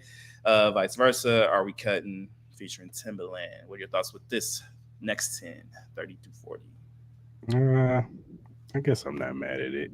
It's hard to like the Big Gibb situation. Like, yeah, he has some solo joints, but most of his stuff was with Goody Mob. So it's kind of like, Yeah, yeah. I think Charles Gambino should be higher. I'm sorry, he should be. He should be higher, bro. He should be. He's left a significant impact on ATL, even in the Hollywood genre. You know what I mean, especially with the show. So I think he should be a little bit higher. Next up, we got Young Dro, Shoulder Lean. Love that song. Shout out to Shoulder. Shout out to Young Dro. 28, we got Soldier Boy. Nothing need else to be said. 27, we got JID. Number 26, we got Mick, MC Shy D. If you don't know him, got to be rough. Rap will never die. Number 25, we got Lotto. Number 24, we got Lil Yachty. Number 23, we got Waka Flocka Flame. Number 22, we got Shody Low. And 21, we got Kilo Ali. And then number 20, we got Gunna. What are your thoughts? rest in peace to that man, Shawty Hello. I think that's who I got OJ the Juice Man confused from. He can't, yeah, it's probably is, but I'm sorry. Shawty had that one song. Yeah, he did, dog. He had that one song. They know. And I'm gonna be honest with you, Shawty. No disrespect to you. So like I said, rest in peace, respect to your family. But the remix was better with all the other people on it. What do you think about Lil Yachty at 24? I guess. I mean, I don't agree with it. I'm not a big Lil Yachty fan, so I Yeah, don't think he be saying nothing. Like it is what it is. I'm not But a Yachty fan. I like some shit, but I like I don't think Kodak Black is not from Houston, he's but from Florida. I know he's from Florida, but As far as like just at the times, Kodak Black is way better than Elliot. Yeah. Number 19, rest in peace to Takeoff. Number 18, we have Little John. That's a conversation for another day. Number 17, Jermaine Dupri. Number 16, we have CeeLo Green. Number 15, we have Quavo. Number 14, we have Killer Mike. Number 13, we have Offset. Number 12, we have Playboy Cardi. And number 11, we have 21 Savage. What do you think about this grouping from 11 to 20? I think this list is difficult because how do you have Takeoff behind Quavo, He shouldn't be, behind but Offset? Whereas in most of their success is together. You know what I'm saying? Like right. all And their then if you want success to, is from the Migos. Like, what are you basing this off of? Because Offset don't have a solo album where we're like, he really broke off from the group. He's the best. nah, Same he has thing a with couple. Quavo. Yeah, he has a couple features. I think Takeoff obviously has the best solo album. I think out of, I think all three. Me personally, even though it was just a singular Hmm. solo project. I guess I can understand in the sense that Takeoff really wasn't put out there too much. Obviously, He I think wasn't. we really started to understand what Takeoff was. I think more so. I think for a lot more people when he passed away. I think Quavo was the leader of Migos. Obviously, he was just out there more. He was As far as skill wise, I think he's probably at the the bottom with weakest. those He was the three. weakest He was one the out of the weakest one, three. respectfully.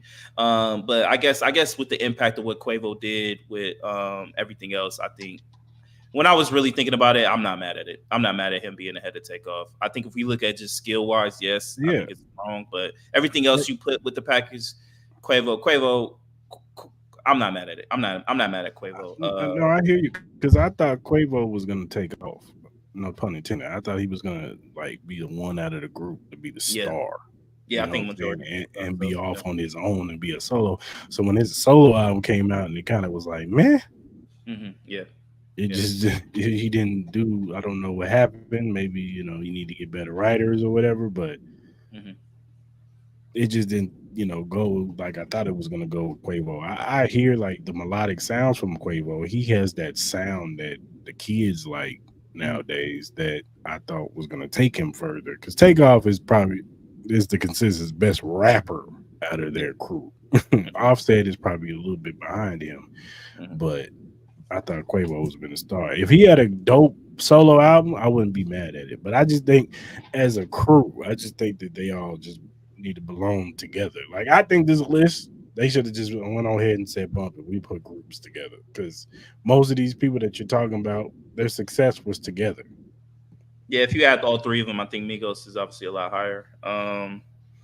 I think with the 11, I think with 21 Savage, I think he should be top 10. I'm just going based off the complex list, like how we Mhm. feel about the complex list. That's another conversation for another day for Another me. day. But I think with this list alone, I think 21 Savage should be in top 10, and then I'll say the top 10 right now just to kind of give my point.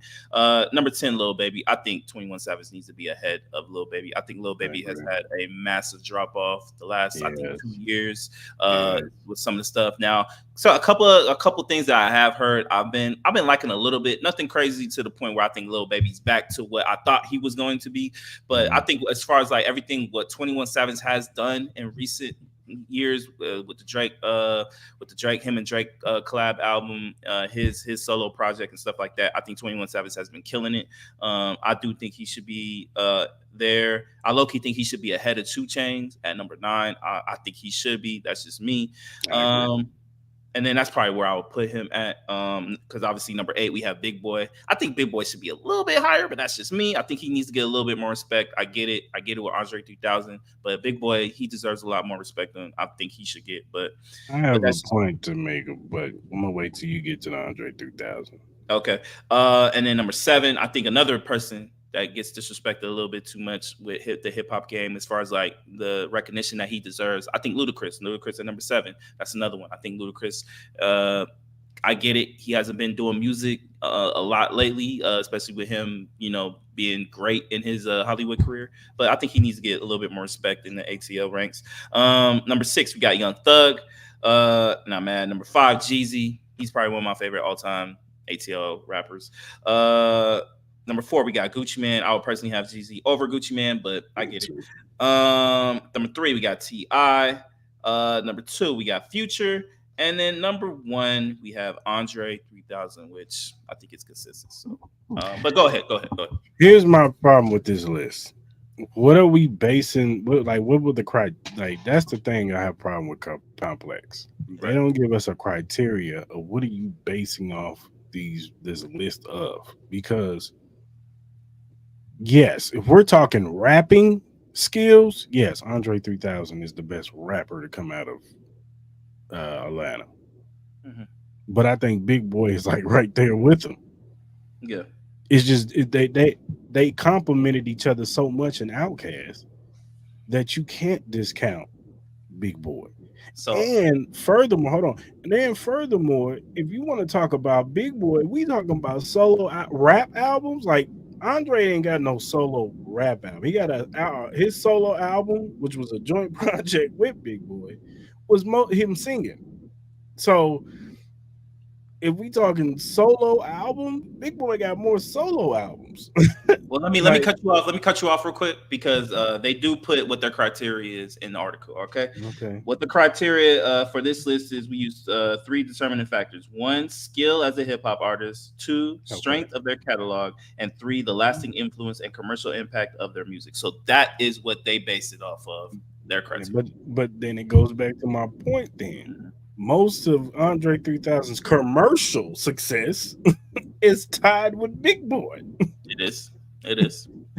Now, if they said it now, skill, yes, but like I said, I think Big Boy is like I think Big Boy can outside of Andre 3000. I think he could out rap a lot of these dudes on this list. Yeah, yeah, yeah.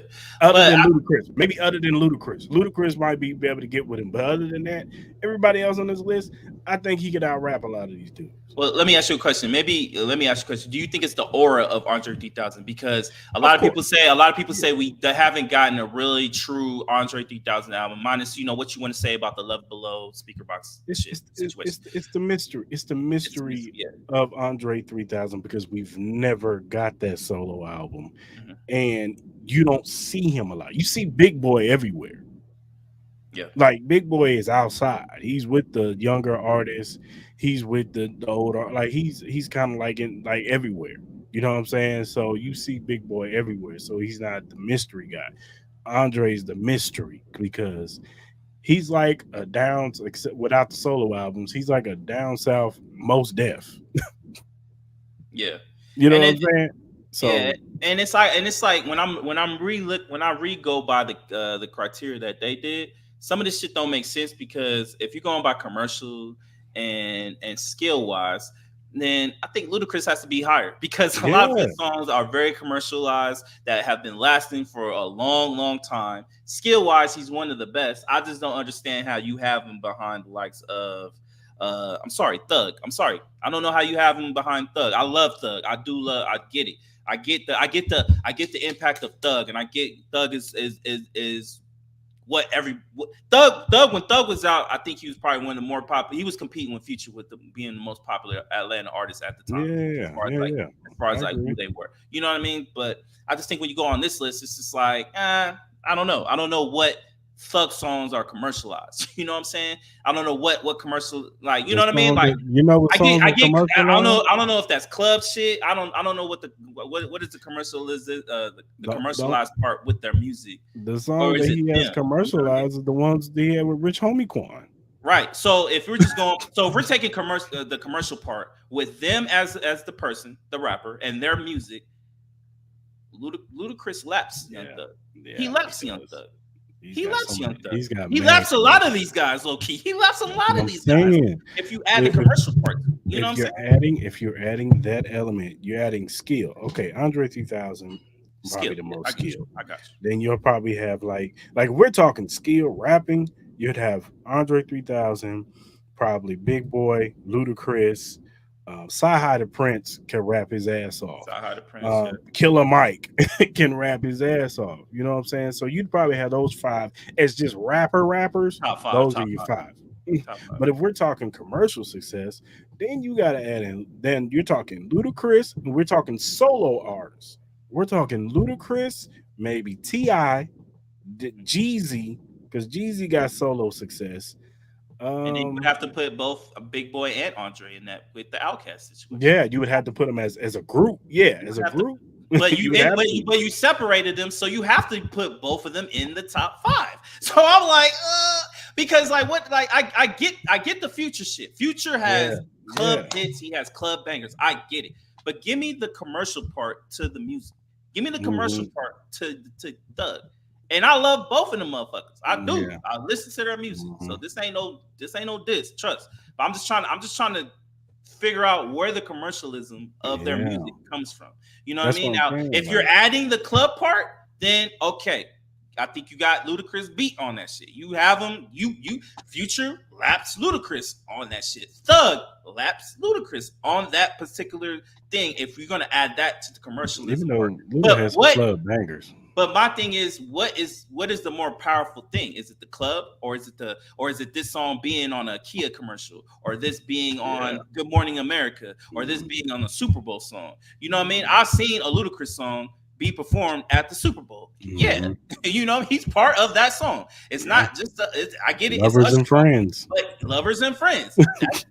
That's been on some big stages, my guy. I have not seen a Young Thug or Future song be performed at the Super Bowl. I have not.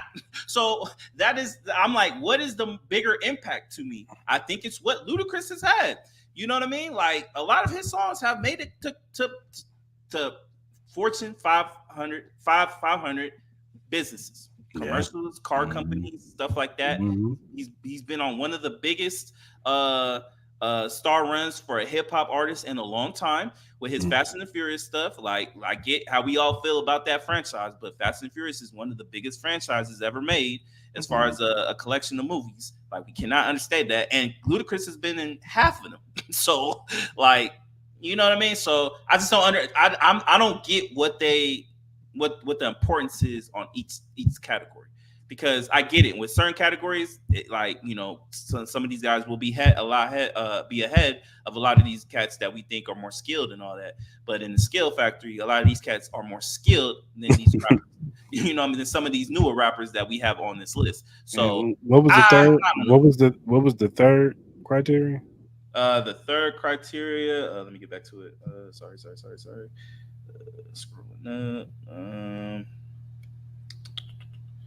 So the third criteria was the lasting influence and commercial. So yeah, that's what I was talking about. The lasting influence and commercial impact of their music. Number two was the strength of their catalog. And then number one was the skill as a hip hop artist. And see So that's so strength so so catalog. strength of catalog. So the strength of the catalog. I think Ludacris has a good. I think he has a really solid catalog, but I think Future's catalog is probably better. I would probably say Thug, for most people, will probably say it's probably better. I think it's probably tit for I tat. think that's preference, I dog. think it's preference with those situations, but I get it. The generation that you were, that I was, it Yeah, obviously it's fading away. They're not into music as much as the young cats. So I obviously, agree. a lot I of agree. people who do these lists are getting younger and younger. And Hmm. trust me, I'm gonna say this to this generation that be doing these lists. The list that you do now and the list that you see 20 years from now that you think Future should be top two, I'm gonna say this: the list that the younger generation before after you does this list, y'all gonna be tripping just like us. So I don't want to hear shit. You know what I mean? Y'all gonna be going through the same shit. The next set of Cris Style and Mal podcasters, they gonna be going through the same shit when Future is like number 52 on the fucking list. You know Yeah. what I mean? Like so. But yeah, those are the criteria. So it just makes it even a little bit more baffling when you add that situation to it, especially the third part. It's just like, what do you weigh more? Are they weighing the skill more? Are they weighing the second part with the catalog? Are they adding the commercial and the What else, longevity Sean? of it? So I don't know, but shout out to Complex. We know we always hate y'all list, but shout out to y'all. Terrible list, man. Because Yo, y'all what's don't up, bro? make because y'all don't make no sense. Hey, hey, but shout out to them, man. Shout out to them for trying. Strength of catalog. But you Hey, got thank you for them though. It gives us this conversation. content. Bro. It It does. gives us It does. content. All right, So, man. Yo, shout out to Complex, dog. all right, man. Let's do this fantasy draft, man. Yes, sir. So we got a Yes, sir. fantasy draft that me and Maul we did it last year. So we're doing the second year of it. You know what So I'm saying? this, Shout out to everybody that's involved at our job. You know what I'm so saying? this is the second annual of our fantasy. So Fantasy it's a league. 10 PPR. So I will be sending this video to all the gentlemen who aren't watching this. So So hey, look, no cheating, man. Look, I got old school container names, 10 names in the hat. All right, so we're going from 10 to 1, 10 to 1. All right. So whatever happens, happens. Snake draft. Here we go. Here we go. Here we go. Ain't looking. Ain't looking. All right. Here we go. Name number 10. You writing this down for me? Mm-hmm. All right, number 10. Let's see if I can open this up. Number 10. Number 10 is Chris. Shout out to Chris. He got number 10. Number Me? 10. Chris. See Me? that? Chris. That me? That's you, baby. That's you, baby. Hey, that's what I'm talking about. Number 10. Number Back 10. to back, baby. Woo! All right, shaking it up. Shaking it up. See, I'm shaking it up. Shaking it up. Number 9. Number 9. We got. Number 9. Number 9. We got Carlito. Oh, Carlito. I know it's reversed, but my bad, y'all. My bad. My guy Carlito. Carlito. Number 9. All right, shaking them up again. Shaking them up again. All right, number 8. We got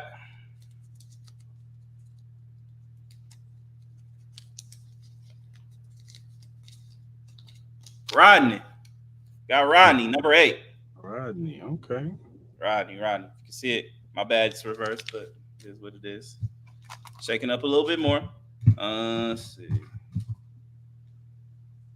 Number 7. We got Mondale. Not easy. Mondale. Shout out to Mondale. Number 6. We got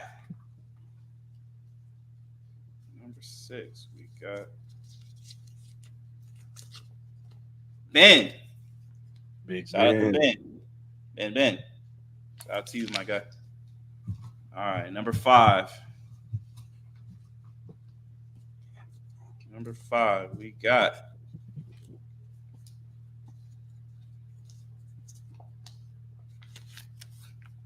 Morgan. Number 5. Shout out to DJ Technicolor. He was on the pod not too long ago. Shout out to Morgan. All right, number 4. Here we go.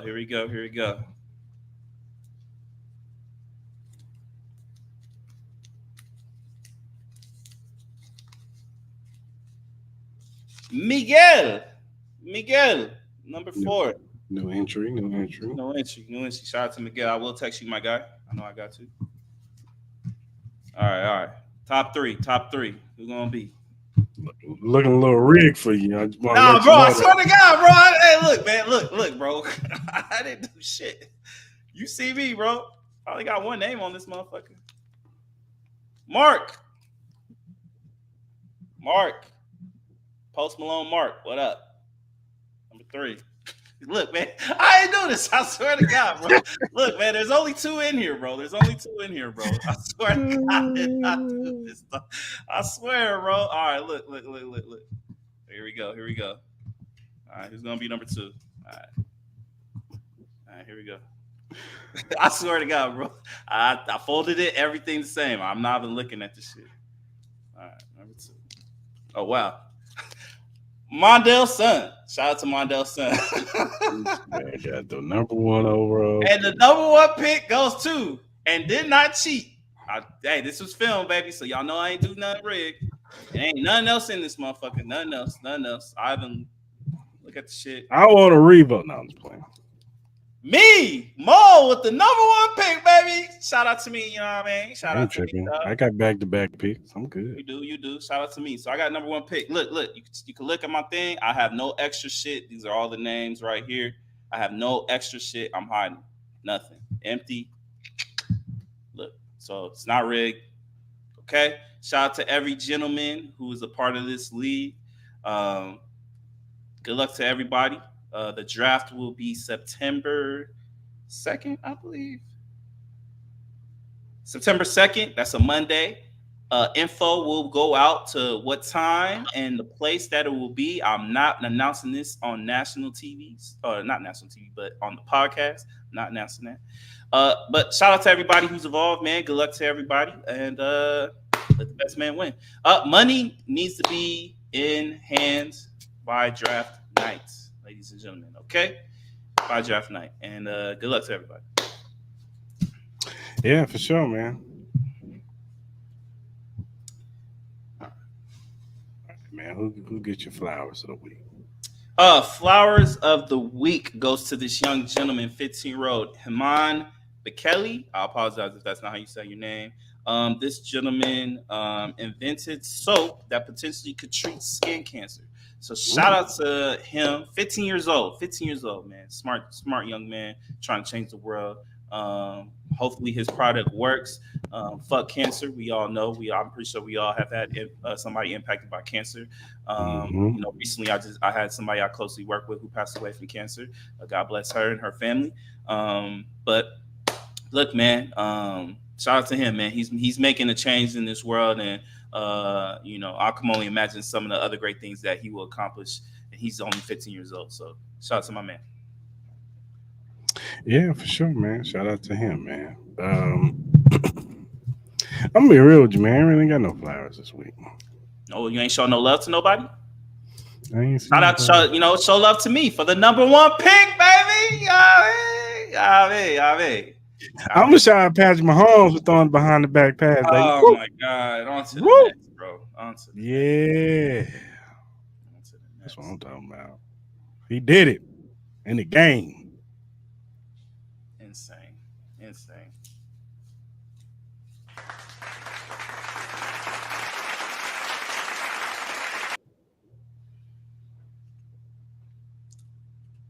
Who's your hell now go to?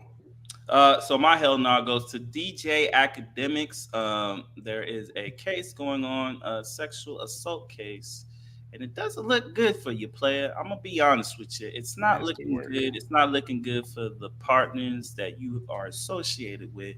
There's a little screenshot of a video. There's some testimony that has been released to the public. It's not looking good for you, player. So you get the hell nah of the week. So I got two hell no's. My first one goes to Mr. A-Baby Hurricane Chris. Mr. Hurricane Chris was complaining because 50 Cent was doing a concert in Shreveport, Louisiana, and he claims that he didn't reach out to no big dogs of New Orleans or Louisiana. And if you look, you got Master P on there, and I forgot the other fella's name, but he's from Louisiana too. But they got a slew of Louisiana artists on there, and he's in there trying to check 50. 50 told him, like, you're only known for one song. I just think Hurricane Chris is just trying to get a little pub, instead of hitting 50 Cent up personally and maybe talking to him, you go to social media like some of your other cats do, and you say what y'all say. But yeah, man. You jumped out the window, player, and you should have just, made a phone call or, try to get in contact with 50 and see what's up, see what he's doing. Because you should be happy that he's putting money into your city, man. It is what it is. My other hell no goes to Oscar De La Hoya. Man, what are you doing, man? What are you doing now? You didn't see the video that's going viral? Nah, I did not. He's dancing with his girl in a thong. Well, thank the Lord that you didn't come on your timeline. It's been all across my timeline. So what happened in the video? What happened? He and his girl are dancing. Okay, what's wrong? He has a thong on. Oh, he has a thong on. Oh shit! No, I did not. No, I didn't know that. Yeah, he has a thong on. Oscar, you need to quit. Cut it out, man. At this point, he need to put his own line of thongs out. Lord Jesus. Some money off the shit. You get the hell no of the week, Oscar. Oh my God, bro. Oh, hell no, man. What the fuck, man? Get your ass on, boy. You get your goddamn ugly ass on. Oh my God, bro. So, yeah.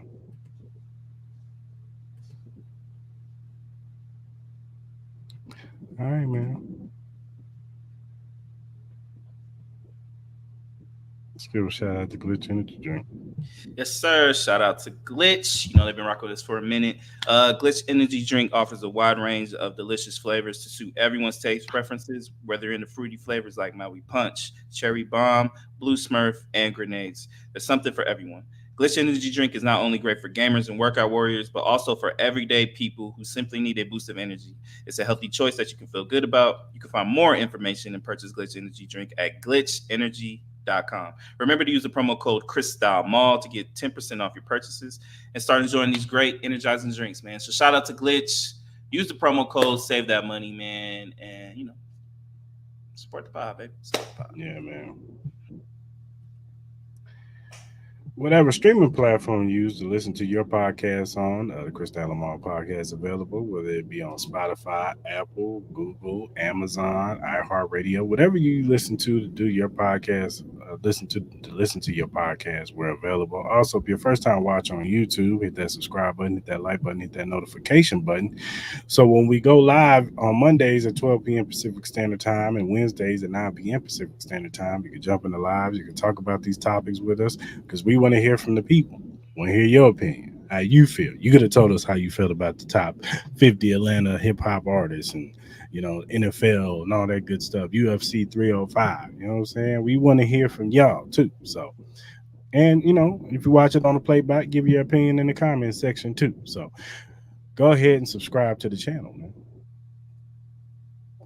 And whatever social media platform you use, whether it be X, TikTok, Facebook, Instagram, Threads, Twitch, whatever you use to do your social media on, follow us at Cris Style and Mal. We'll follow you back because we're just some regular guys who like to watch sports and listen to music and talk movies and all kinds of stuff. So hit us up if you have a critique, a feedback, or if you have a question or a topic that you want us to bring up on the show, hit us up via DM, email, or our mentions.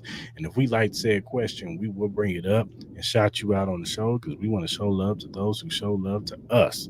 So go ahead and hit us up and follow us on all social media platforms.